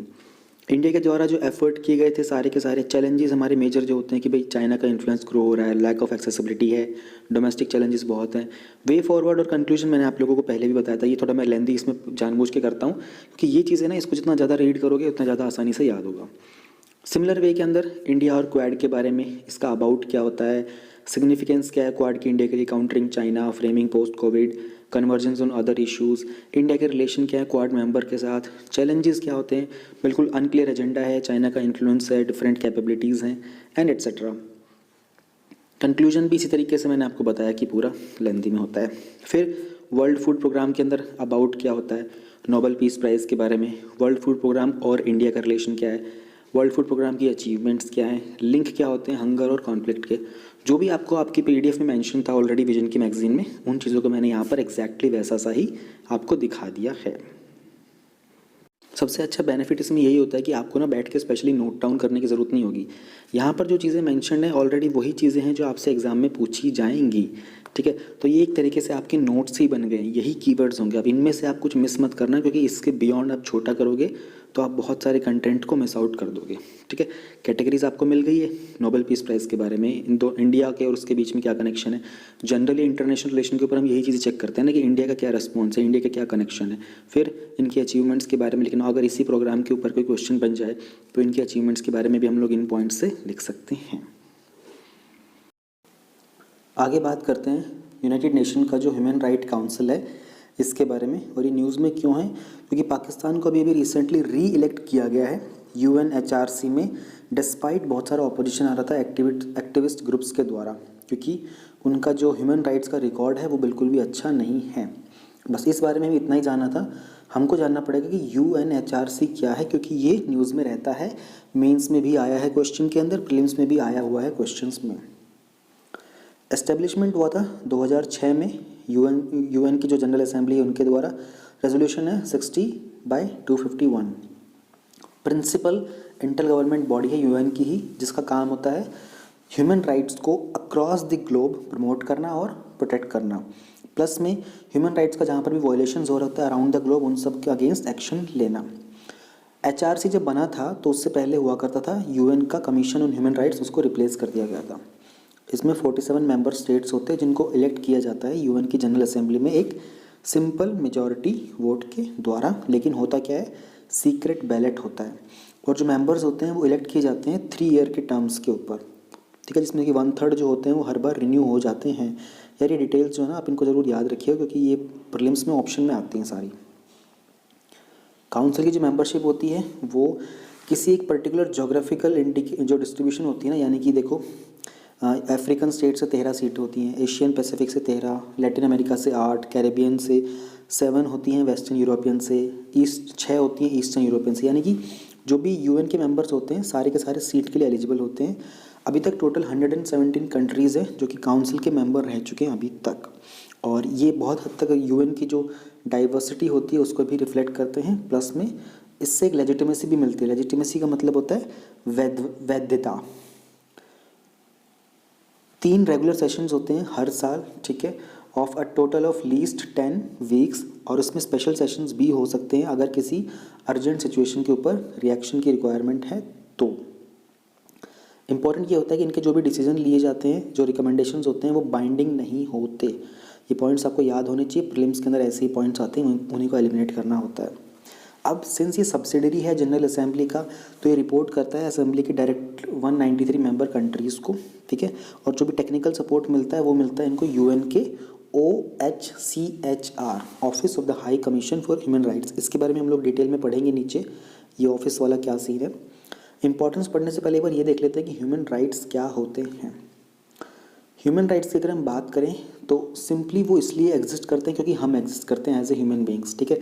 किसी भी कंट्री के द्वारा, स्टेट के द्वारा ग्रांट नहीं किए जाते, वो होते हैं। अगर आप human as a human exist कर रहे हो तो आपके पास ह्यूमन राइट्स होंगे ही होंगे। यूनिवर्सल होते हैं, हर जगह लागू होते हैं, और किसी भी तरीके की इसमें डिस्क्रिमिनेशन नहीं होता, ठीक है, कि भाई आप इस नेशन के हो या फिर इस सेक्स के हो। ह्यूमन राइट्स सबके लिए बिल्कुल यूनिवर्सल और इक्वल होते हैं। जो रेंज होती है मोस्ट फंडामेंटल की, वो होती है राइट टू लाइफ से लेकर के, और उसके बाद होता है कि मेक लाइफ वर्थ लिविंग, फिर right to food, right to education, work, health, liberty, इन चीज़ों के ऊपर बेसिस होते हैं। अब एक इंटरनेशनल बिल ऑफ राइट्स होता है, वो क्या होता है? पहले तो ये जानो कि यूनिवर्सल UDHR क्या होता है। यूनिवर्सल डिक्लेरेशन है ह्यूमन राइट्स को लेकर के, इसको अडॉप्ट किया था यूएन ने 1948 में। ये पहला लीगल डॉक्यूमेंट था जहाँ पर हम लोगों ने बताया गया था कि आपके जो फंडामेंटल ह्यूमन राइट्स हैं इनको यूनिवर्सली प्रोटेक्ट किया जाएगा। अब UDHR के 2 कॉवेनेंट्स होते हैं, ठीक है, वो होते हैं international covenant for civil and political rights और international covenant for economic, social और कल्चरल राइट्स। दोनों मिलकर के क्या बनाते हैं? International bill of rights. ये पता होना चाहिए आपको। ह्यूमन राइट के कुछ की फीचर्स होते हैं, जैसे कि यूनिवर्सैलिटी होती है, ठीक है। जो प्रिंसिपल होता है यूनिवर्सैलिटी का ह्यूमन राइट्स का, ये इंटरनेशनल ह्यूमन राइट्स का कॉर्नर स्टोन होता है। इसका मतलब होता है कि आपको इक्वल एंटाइटलमेंट मिलेगा as a human for the human right. Inalienable, यानी कि इनको आपसे छीना नहीं जा सकता। They can not be taken away from you even. पर इसमें कुछ रेस्ट्रिक्शंस भी होती हैं, जैसे कि आपने किसी का कोई इंजर कर दिया, किसी का मर्डर कर दिया, and then you go to the court and ask for कि मेरा तो राइट टू लिबर्टी होता है, राइट टू फ्रीडम है, वो मुझे दो। उस केस में आपको नहीं मिलेगा। अदरवाइज़ मतलब उस केस में आपसे छीन लिया जाएगा। अदरवाइज़ जो आपके ह्यूमन राइट्स होते हैं वो सारे कोई भी इनएलिएनेबल होते हैं, इंडिविजिबल होते हैं, इंटरडिपेंडेंट होते हैं। जैसे कि वो ये कहना चाह रहा है कि अगर आपको प्रोग्रेस करनी है अपने सिविल और पॉलिटिकल राइट्स के अंदर, तो बहुत इजी होगा कि आप इकोनॉमिक, सोशल और कल्चरल राइट्स को भी एंजॉय कर सको। उसी तरीके से अगर आपके इकोनॉमिक, सोशल और कल्चरल राइट्स को वॉयलेट किया जाएगा तो उसका बहुत बड़ा नेगेटिव इम्पैक्ट पड़ेगा आपके सिविल और पॉलिटिकल राइट्स के ऊपर भी, ठीक है। नॉन डिस्क्रिमिनेटरी होते हैं, यानी कि जितने भी मेजर ह्यूमन ट्रीटीज़ हैं वर्ल्ड के, उन सभी के अंदर इन राइट्स के बारे में मेंशन किया गया है। इंपॉर्टेंस क्या होती है ह्यूमन राइट्स कमीशन की? ठीक है, हर 4.5 साल के अंदर एक यूनिवर्सल पीरियोडिक रिव्यू होता है जहाँ पर ह्यूमन राइट के रिकॉर्ड्स को चेक किया जाता है। किसके द्वारा? यूएन के मेंबर स्टेट्स के द्वारा। इंडिपेंडेंट एक्सपर्ट्स को अपॉइंट करते हैं जिसको बोलते हैं स्पेशल प्रोसीजर्स। ये रिव्यू करते हैं ह्यूमन राइट का कोई वायलेशन हुआ है किसी स्पेसिफिक कंट्री में तो, और एग्जामिन करते हैं कि ग्लोबल ह्यूमन राइट्स के इश्यूज़ को फर्दर कैसे ट्रीट करना है। इनका काम होता है कोई भी कंप्लेन आती है विक्टिम वगैरह की, ह्यूमन राइट की वॉयलेशन की, कोई एक्टिविस्ट ऑर्गेनाइजेशन की, उन सबको एग्जामिन करना। प्लस में ह्यूमन राइट्स की एजुकेशन को लेकर के जो भी रिक्वायर्ड टेक्निकल सपोर्ट होता है, एडवाइस होता है, वो भी यहीं से प्रोवाइड की जाती है HRC के द्वारा।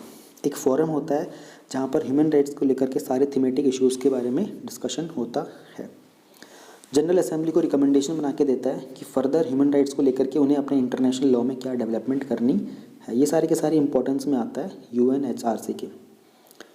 किस तरीके से ह्यूमन राइट्स का जो ऑब्लिगेशंस होता है, ऑब्लिगेशन मतलब जो कि अंडरटेक किया स्टेट्स ने, यानी कि इंडिया भी ऑब्लाइज्ड है ना कि ह्यूमन राइट्स के जो रूल्स हैं उनको अंडरटेक करने के लिए। तो उनके इम्प्लीमेंटेशन में जो प्रमोशन करना होता है कि भाई देखो सभी स्टेट्स आप ओब्लाइज्ड हो तो आप इम्प्लीमेंट करो ह्यूमन राइट्स का जो ये प्रोटोकॉल्स है, उन सब का काम किसके पास होता है? HCR के पास, HRC के पास, ह्यूमन राइट्स काउंसिल के पास। अब मैं आपको बता रहा था ना UN का ये ऑफिस होता है, इसके बारे में थोड़ा सा देख लेते हैं। OHCHR एक डिपार्टमेंट है UN सेक्रेटेरिएट का ही, जिसका काम होता है प्रोटेक्ट करना, प्रमोट करना, क्या जो भी राइट्स एस्टैब्लिश्ड हैं charter of the United Nations के अंदर उनको उनका फुल रियलाइजेशन में सभी लोगों के द्वारा, और जो इंटरनेशनल ह्यूमन राइट्स के लॉज होते हैं और ट्रीटीज़ हैं इन सबको प्रमोट करना। जो मैंडेट होता है इसके अंदर हम लोग ह्यूमन राइट के वॉयलेशन को प्रिवेंट करते हैं, ठीक है। जो रिस्पेक्ट होती है ह्यूमन राइट्स की उसको सिक्योर करते हैं। इंटरनेशनल कोऑपरेशन होता है ताकि ह्यूमन राइट्स को प्रोटेक्ट किया जाए, इसे प्रोटेक्ट करते प्रमोट करते हैं। रिलेटेड एक्टिविटीज़ होती है उनको सबको कोऑर्डिनेट करना एंड एट्सेट्रा। इन एडिशन ये मैंडेट करता है कुछ रिस्पॉन्सिबिलिटीज़, ऑफिस लीड करेगा कुछ एफर्ट्स होते हैं जहाँ पर आप ह्यूमन राइट्स के अप्रोच को इंटीग्रेट करते हो बाकी UN की एजेंसीज़ के साथ। आगे हम बात कर लेते हैं इश्यूज़ क्या हैं UNHCR के। एक तो सबसे पहले मेंबरशिप क्राइटेरिया है, इसके अंदर ना कुछ रूल्स होते हैं, तो ये जो रूल्स हैं अनएनफोर्सेबल हैं। कौन से रूल्स? कि पहली बात तो जो कैंडिडेट्स होंगे उनको कमिट करना पड़ेगा कि जो भी उनके कंट्री के हाईएस्ट स्टैंडर्ड्स हैं ह्यूमन राइट के, वो कमिट करें कि वो उनको मेंटेन करेंगे। दूसरा, जब भी वो उनके जो नॉमिनीज़ होते हैं ना ह्यूमन राइट के रिकॉर्ड के, वो उनको दिखाने चाहिए वोटिंग के टाइम पर, लेकिन ये अनएनफोर्सेबल है तो ये फॉलो नहीं हो पाते।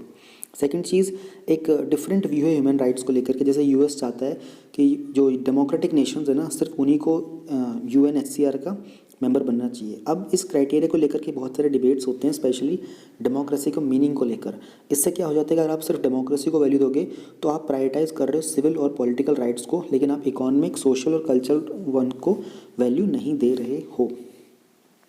जोग्राफिकल कोटा सिस्टम की बात करते हैं तो बहुत बार जो कंट्रीज़ होती हैं वो अनअपोज वोटिंग होती है उनकी अपने रीजन से, यानी कि उनके रीजन में सिर्फ उन्हीं को वोट मिल रहे होते हैं, दूसरी कंट्रीज़ उनको अपोज ही नहीं करते। टेंटेड डेमोक्रेसीज, टेंटेड मतलब होता है जिनके ऊपर दाग धब्बे लगे होते हैं। कुछ ऐसी कंट्रीज़ हैं जिनके ऊपर उनके जो प्रेस फ्रीडम के राइट्स वगैरह हैं, उनकी ऑलरेडी जो सिविल और पॉलिटिकल राइट्स की सिचुएशन है कंट्री में वो बहुत ही पुअर रिकॉर्ड में है, ठीक है, तो वो भी इलेक्ट हो जाते हैं कभी कभी।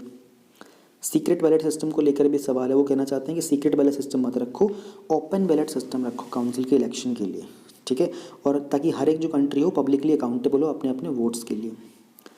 पॉलिटिसाइजेशन की बात कर रहे हैं HRC को लेकर के। जो ह्यूमन राइट्स के काउंसिल के मेंबर हैं ये रिप्रेजेंट करते हैं अपनी गवर्नमेंट को, और स्टेट गवर्नमेंट जो होती है वो बहुत हद तक पॉलिटिकल कंस्ट्रक्ट की होती है। तो ऐसा कोई भी इंस्टीट्यूशन जिसमें स्टेट गवर्नमेंट के ही रिप्रेजेंटेटिव आएंगे तो बहुत इनएविटेबल है कि वो पॉलिटिकल तो हो ही जाएगा। इसराइल को लेकर और HRC को लेकर के कुछ एक्सपर्ट्स ने बोला है कि HRC जो है बहुत ही बायस्ड है इसराइल को लेकर के, उसके बहुत पक्ष की बात करता है, कभी पक्ष की बात करेगा कभी उसके विरोध की बात करता है। तो बायस्ड है कैसे? अगेंस्ट, मतलब उसके विरोध की बात करता है। अब इनका एक एम है, इन्होंने एम किया हुआ है कि एक डिसप्रपोर्शनेट नंबर ऑफ रेजोल्यूशन हैं उस कंट्री के अगेंस्ट। टोटल अभी तक तकरीबन ऐसे कुछ 28 सेशंस बुलाए गए थे, उसमें से मोर देन ए क्वार्टर यानी कि 1/4 से ज़्यादा, 7 से भी ज़्यादा जो सेशंस थे वो इसराइल को लेकर के थे। 2018 में US ने पुल आउट कर लिया था UNHRC से। क्यों? क्योंकि US बोलता है कि it is a cesspool of political bias and makes a mockery of human rights. Cesspool का मतलब क्या होता है? सेसपूल एक टाइप ऑफ अंडरग्राउंड कंटेनर होता है जहाँ पर आप टेम्परेरी स्टोरेज करते हो लिक्विड वेस्ट का या सीवेज का। तो उन्होंने कहा था कि पॉलिटिकल बायसनेस बहुत है, पक्षपात बहुत है यहाँ पर, और ह्यूमन राइट्स का तो एक मजाक उड़ाता है, एक हंसी उड़ाई जाती है यहाँ पर। इसलिए कंक्लूजन की बात करें तो ह्यूमन राइट्स को हम ऑफन डिस्क्राइब करते हैं कि UN के बहुत ही इंपॉर्टेंट पिलर की तरह काम करता है ये, ठीक है, और बहुत ज़्यादा किया जाना चाहिए ये इंश्योर करने के लिए कि जो काउंसिल हैं वो चेंज की रिगार्डिंग एक कैटलिस्ट का काम करे। कैटलिस्ट मतलब क्या होता है? जो एक रिएक्शन का रेट बढ़ा देता है। तो वो कहना चाह रहा है कि जो ये काउंसिल है इसको ह्यूमन राइट्स की जो सिचुएशन है उसको इम्प्रूव करने के लिए काम करना चाहिए, स्पेशली नेशनल लेवल के ऊपर, जहाँ पर जो इम्प्रूवमेंट्स हैं ह्यूमन राइट्स की प्रोटेक्शन को लेकर वो की जानी चाहिए। अगला टॉपिक है हमारे पास इंडिया US का एक डिफेंस एग्रीमेंट है बैका। तो इंडिया और यूनाइटेड स्टेट साइन करेंगे लैंडमार्क डिफेंस पैक्ट, जो कि इंडिया और US का 2+2 होता है ना मिनिस्ट्रियल डायलॉग, उसमें बैका इसकी फुल फॉर्म है basic exchange and cooperation agreement. News में क्यों है? क्योंकि बैका फाइनल होगा, जो 4 फाउंडेशनल एग्रीमेंट के बारे में बात की हुई है यूएस ने साइन करेगा अपने क्लोज पार्टनर्स के साथ, उनमें से हम चारों ही फाउंडेशनल एग्रीमेंट्स के बारे में थोड़ा थोड़ा देख लेते हैं। हम लोग नीचे से देखते हैं स्टार्टिंग, ताकि आपको ईयर वाइज आइडिया लगेगा। 2002 में साइन किया गया था GSOMIA, जिसका नाम होता है general security of military information agreement. यहाँ पर क्या होता है, हम लोग इंटेलिजेंस शेयरिंग का काम करते हैं इंडिया और यूएस, ठीक है। तो रिसेंटली जो इंडस्ट्रियल सिक्योरिटी एनेक्स है GSOMIA के, ये कंक्लूड हुआ था दोनों कंट्रीज़ के बीच में। ISA एक फ्रेमवर्क है जहाँ पर हम क्या करेंगे, क्लासिफाइड मिलिट्री इन्फॉर्मेशन को एक्सचेंज करेंगे दोनों की डिफेंस इंडस्ट्रीज़ के बीच में, ठीक है। अब ये जो एक्सचेंज होता है ये दोनों की गवर्नमेंट अथॉरिटीज़ के बीच में ही होता है। फिर आता है ये लेमोवा। इनके सीक्वेंस एक्चुअली ईयर के हिसाब से, तो मैं आपको ईयर के हिसाब से बता रहा हूँ, बाकी आप पढ़ कैसे भी सकते हो। 2002 का ये था, फिर 16 का ये, 18 का ये, फिर 20 का ये, तो मैं आपको सीक्वेंस में बता रहा हूँ। लेमोवा जो था, यहाँ पर लॉजिस्टिक्स की बात कर रहे हैं सिर्फ, ठीक है, ध्यान देना, लॉजिस्टिक्स एक्सचेंज करेंगे। तो दोनों ही कंट्री अपनी अपनी मिलिट्री फैसिलिटीज़ के ऊपर दोनों साइड में रीफ्यूलिंग और रिप्लेनिशमेंट का सर्विस प्रोवाइड करेंगी, ठीक है। यहाँ पर 4 एरियाज़ में काम किया जाएगा, पोर्ट के ऊपर, जॉइंट एक्सरसाइज, ट्रेनिंग और ह्यूमैनिटेरियन असिस्टेंस जहाँ पर भी चाहिए होगा, डिजास्टर रिलीफ वगैरह में। कोई भी दूसरी रिक्वायरमेंट्स होती है जिसके ऊपर एग्री करना होगा दोनों साइड, वो केस बाय केस उस पर डिपेंड करेंगे, उस पर बातचीत करके कर लेंगे, ठीक है। उन्होंने ये कहा है कि किसी भी तरह का ट्रूप का बेसिंग नहीं होगा, यानी कि ये नहीं कि इंडिया के अंदर यूएस के ट्रूप्स आके इंडियन सॉइल पर रहेंगे, नहीं, सिर्फ लॉजिस्टिक का एग्रीमेंट है, लॉजिस्टिक्स एक्सचेंज करेंगे। 2016 में हमने ये साइन किया था, ठीक है। फिर हम बात करते हैं कॉमकासा के बारे में। ये काफ़ी पॉपुलर हुआ था, कम्युनिकेशन कंपैटिबिलिटी और सिक्योरिटी एग्रीमेंट 2018 में हुआ था और 10 साल के लिए है। अब ये इंडिया स्पेसिफिक वर्जन है ऑफ सिस्मोवा का। सिस्मोवा क्या है, communication and information security memorandum का।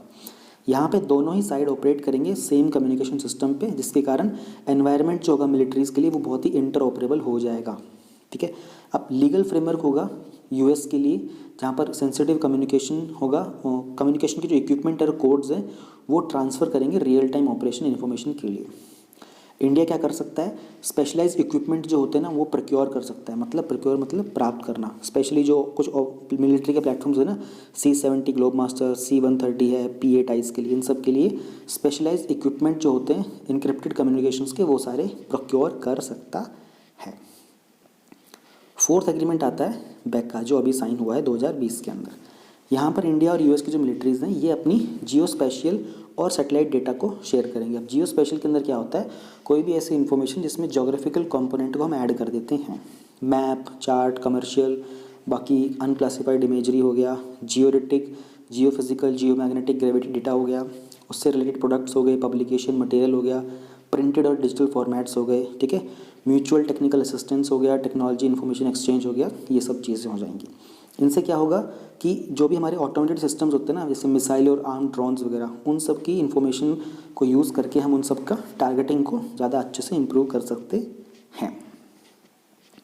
अब इन फाउंडेशनल एग्रीमेंट्स की सिग्निफिकेंस यानी कि इम्पोर्टेंस क्या है, दोनों ही कंट्रीज़ के बीच में म्यूचुअल ट्रस्ट बिल्डअप होगा, दोनों मिलिट्रीज़ के बीच में, ठीक है, ट्रस्ट एनहेंस होगा, बेटर डिफेंस के टाइज बनेंगे, ऑलराइट।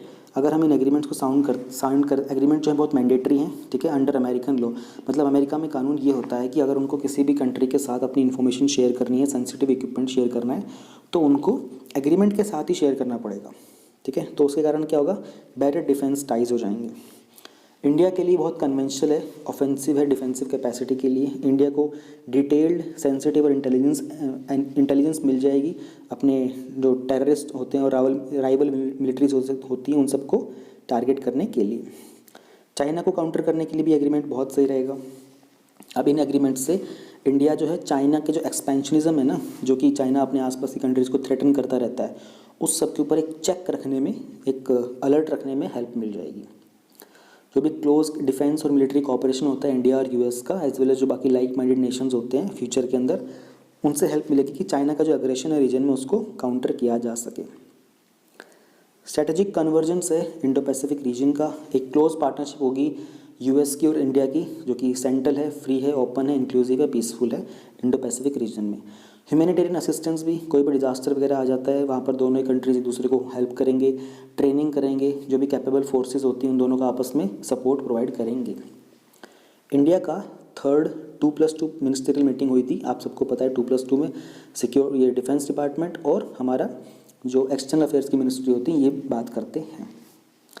तो डिफेंस और एक्सटर्नल अफेयर्स का होता है। इंडिया ने एस्टैब्लिश किया हुआ है सेम 2+2 डायलॉग बाकी जो क्वाड कंट्री के क्वाड ग्रुप के जो 2 और मेंबर है ऑस्ट्रेलिया और जापान उनके साथ भी।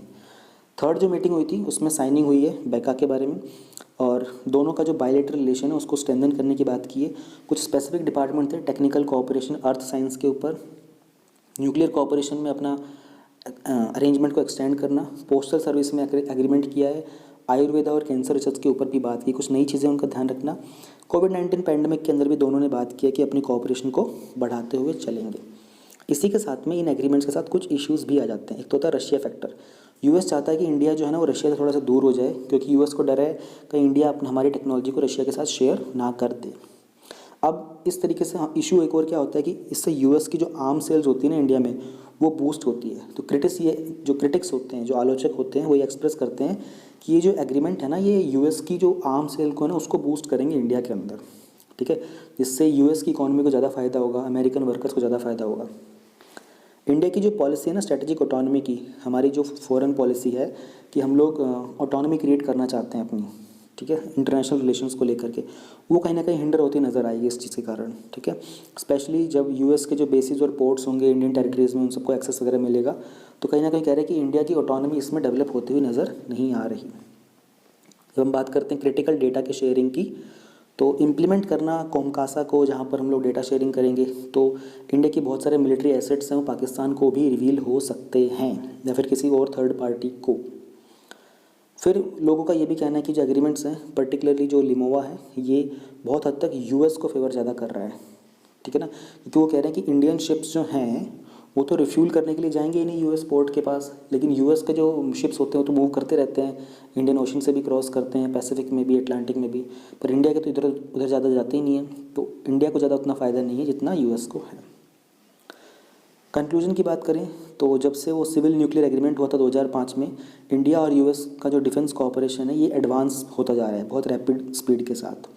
यूएस ने कुछ रेस्ट्रिक्शंस रिलैक्स किए हैं इंडिया के टेक्नोलॉजी ट्रेड को लेकर के, ठीक है, और इंडिया को एक मेजर डिफेंस पार्टनर भी डिक्लेयर किया है। इंडिया की जो पॉलिसी मेकर है उनको ये इंश्योर करना चाहिए कि जो एग्रीमेंट्स हैं ये इंडिया की स्ट्रेटेजिक ऑटोनॉमी को अफेक्ट ना करे, बाकी सारी चीज़ें संभाल ली जाएंगी।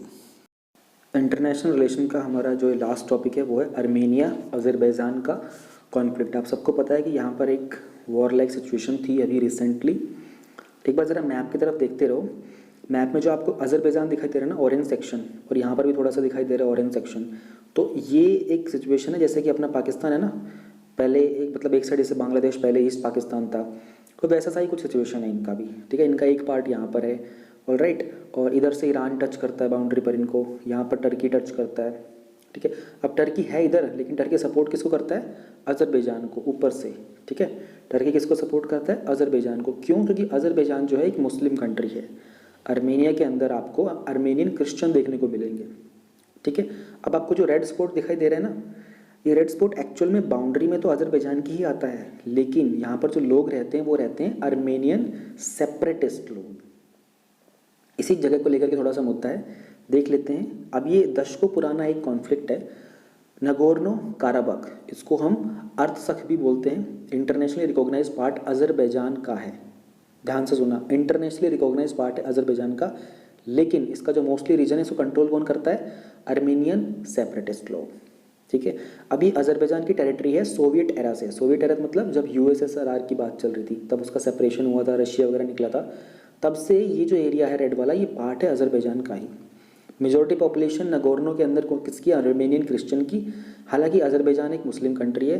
नगोर्नो काराबाख एक ब्रेकवे रीजन है साउथ कॉसकस का, जिसको स्ट्रेटेजिकली इंपॉर्टेंट है, माउंटेनियस रीजन है। हिस्ट्री और एथनिसिटी जो है दो फैक्टर है यहाँ पर जो सबसे बड़ा रोल प्ले करते हैं प्रेजेंट कॉन्फ्लिक्ट के अंदर। हिस्ट्री इनका जो इतिहास रहा है, एथनिसिटी जो यहाँ पर लोग रहते हैं जिस कल्चर की। अज़रबैजान क्लेम करता है कि जो नगोर्नो काराबाख रीजन है ये जब से हिस्ट्री नोन है तब से उनका पार्ट है। आर्मेनिया क्लेम करता है कि 4th सेंचुरी BC से ही काराबाख उनके कंट्री का पार्ट रहा है। जो इशू था फर्दर कॉम्प्लिकेट हो गया था बाय द फैक्ट जब रीजन ने चेंज किए थे अपने हैंड्स अक्रॉस मल्टीपल डायनेसिटीज़ और कुछ एथनिक कम्युनिटीज़ के अंदर कुछ वेरिएशन था। तो 1918 में आर्मेनियन पार्लियामेंट ने वोट किया था कि वो ट्रांसफ़र करेंगे नगोर्नो काराबाख को आर्मेनिया में। हालांकि ये जो डिमांड थी इसको कोलैप्सिंग सोवियत के कारण रिजेक्ट कर दिया गया। इसके कारण ईयर्स तक क्लैशेज होते रहे अजरबैजान के अंदर और आर्मेनियन सेपरेटिस्ट फोर्सेस के अंदर। हमको इतना ही जाना था कि हल्का सा एक कॉन्फ्लिक्ट हुआ, इससे ज़्यादा कि कॉन्फ्लिक्ट में कितने लोग मरे हैं, कौन सा प्लेन यूज़ हुआ है, ये ज़रूरी नहीं है। पर ये ध्यान रखना कि टर्की ने अपने ड्रोन्स का यूज़ करके अजरबैजान की बहुत हेल्प की थी। और जो ये रेड वाला एरिया यहाँ पर एक्चुअली 2000 के आसपास सोल्जर्स वगैरह को मार दिया था इन्होंने। और हुआ क्या है, इसका आउटकम क्या हुआ है कि जो आर्मेनिया थे इन्होंने सीज़ फायर करवा दिया इनके साथ बात करके, अजरबैजान के साथ। रशिया ने भी इनकी हेल्प की थी ऊपर से, और दोनों की भी सीज़ फायर हो गया। तो इसमें जीत हुई है अजरबैजान की, आखिर में हार हुई है आर्मेनिया की। आगे बात करते हैं इंडिया का स्टैंड क्या है। हमारे लिए यही इंपॉर्टेंट है, हमको इससे ज़्यादा कुछ जाना ज़रूरी नहीं है। इंडिया ने एक बैलेंस्ड और न्यूट्रल स्टांस लिया है इसके ऊपर, और कहा है कि एक इमीडिएट सेसेशन होना चाहिए हॉस्टिलिटीज़ का, यानी कि जो भी दुश्मनी है उसके ऊपर एक रोकथाम लग जानी चाहिए। 1995 में इंडिया ने एक फ्रेंडशिप और कोऑपरेशन ट्रीटी साइन की थी आर्मेनिया के साथ। कश्मीर के इशू के ऊपर आर्मेनिया ने अपना सपोर्ट दिया था इंडिया को, हालांकि अजरबैजान ने पाकिस्तान का जो नैरेटिव था उसको सपोर्ट दिया था। 2008 में इंडिया ने ज्वाइन किया था रशिया, यूएसए, फ्रांस को, और वोट आउट किया था अजरबैजान के रेजोल्यूशन के अगेंस्ट। ठीक है, और क्या था, उन्होंने डिमांड किया था कि वो विड्रॉ करना चाहते हैं सारी आर्मेनियन फोर्सेस को अपने ऑक्यूपाइड टेरिटरीज से। तो अगेंस्ट में इनके वोट किया गया था। हालांकि जो अजरबैजान है ये अपने आप में बहुत स्ट्रेटेजिक इंपॉर्टेंस रखता है इंडिया के लिए, क्योंकि ये INSTC के ऊपर, रूट के ऊपर फॉल करता है। INSTC अपने आप में एक ओवरऑल टॉपिक है, ठीक है, ट्रांसपोर्ट कॉरिडोर को लेकर। इसमें हम लोग जब पढ़ते हैं तो इसमें सिल्क रूट के बारे में भी पढ़ते हैं, चाइना का जो बेल्ट एंड रोड इनिशिएटिव है इसके बारे में भी पढ़ते हैं, चाबार पोर्ट के बारे में भी पढ़ते हैं। ठीक है, कभी आएगा तो मैं पढ़ाई दूंगा, एग्जाम से पहले तो आ ही जाएगा, इसमें नहीं तो PT 365 में आएगा या फिर मेन्स 365 में, तो मैं पढ़ाई दूंगा। ऑल्सो जो मोस्टली जो कंट्रीज़ हैं इस रीजन की, वो बहुत ही इंपॉर्टेंट ट्रांजिट रूट के ऊपर होती हैं, जहाँ से हम लोग ऑयल और नेचुरल गैस का सप्लाई करते हैं यूरोपियन यूनियन के अंदर। रशिया सप्लाई करता है आर्म्स दोनों कंट्रीज़ को, ठीक है, और आर्मेनिया जो है उसका एलाई भी है इस चीज़ के अंडर, जो उनकी कलेक्टिव सिक्योरिटी ट्रीटी ऑर्गेनाइजेशन है, उसके बारे में हम लोग यहाँ पर पढ़ेंगे अभी। इसके साथ साथ जो मुस्लिम मेजॉरिटी टर्की है वो सपोर्ट करता है अजरबैजान को। क्यों? रिलीजियस एफिनिटी, एफिनिटी का मतलब होता है लगाव, ठीक है, रिलीजियस लगाव। टर्की भी एक मुस्लिम कंट्री है और अजरबैजान भी मुस्लिम कंट्री है, इसलिए पीस टॉक्स हो रहे हैं 1994 से लेकर, इनको मीडिएट कर रहा है मिन्स्क ग्रुप। ठीक है, अभी मिन्स्क ग्रुप क्या है, ये है organisation for security and cooperation in the Europe. इसके द्वारा मिन्स्क ग्रुप जो है ओनली इंटरनेशनल एग्रीड बॉडी है जो मीडिएट करता है, नेगोशिएट करता है किसी भी कॉन्फ्लिक्ट के अंदर पीसफुल रेजोल्यूशन के लिए। इसके जो चेयर पोजीशन पर होते हैं फ्रांस, रशिया और US, 3 मेजर पावर्स हैं। ठीक है, ये फंक्शन करता है OSCE के under, organisation for security and cooperation of in Europe. जो मैड्रिड के प्रिंसिपल हैं प्रपोज किए गए थे मिन्स्क ग्रुप के द्वारा 2007 में। अभी सीरीज़ है प्रैग्मेटिक सजेशंस की कि किस तरीके से जो कॉन्फ्लिक्ट है नगोर्नो का, इसको पीसफुली सेटल किया जाए। ठीक है, तो इसके अकॉर्डिंग ये बोलते हैं कि आर्मेनिया को अपनी मिलिट्री को वहाँ से विड्रॉ कर लेना चाहिए, और इस एक्सचेंज के अंदर अजरबैजान क्या कर देगा, ग्रांट कर देगा डी फैक्टो ऑटोनॉमी नगोर्नो की। ठीक है, अब डी फैक्टो का मतलब क्या होता है, रियल ऑटोनॉमी। अब ये कलेक्टिव सिक्योरिटी ट्रीटी ऑर्गेनाइजेशन क्या है, जो कि रशिया ने साइन किया हुआ है आर्मेनिया के साथ। ये रशिया के द्वारा एक मिलिट्री अलायंस है जो इंश्योर करता है कि कलेक्टिव डिफेंस होगा उन मेंबर कंट्रीज़ का जहाँ पर एक्सटर्नल एग्रेशन होता है। कलेक्टिव डिफेंस का मतलब होता है कि किसी भी एक कंट्री के ऊपर अटैक होगा तो उसका जो एलाई होंगे उन सबके ऊपर अटैक माना जाए। जैसे नेटो के अंदर होता है, नेटो में 30 कंट्रीज़ है, ठीक है, यूरोपियन यूनियन प्लस बाकी कंट्रीज़ को मिलाकर के US भी है। तो उसमें क्या होता है कि किसी एक कंट्री के ऊपर अटैक हो गया ना, तो बाकी सारी 29 क्या कंसिडर करेंगे कि उनके ऊपर भी अटैक हुआ है। इसको बोलते हैं कलेक्टिव डिफेंस। अब ये ओरिजिनेट होता है from the conclusion of collective security treaty, जो कि ताशकेंत, जो कि उज़्बेकिस्तान में है, 1992 में साइन किया गया था। इसके मेंबर कौन कौन है, Armenia, Belarus, Kazakhstan, Kyrgyz Republic, Russia और ताजिकिस्तान। तो इंटरनेशनल रिलेशन काफ़ी ईजी रहा, ज़्यादा टफ नहीं था, तो आसानी से चीज़ें समझ में आ गई होंगी आप लोगों को।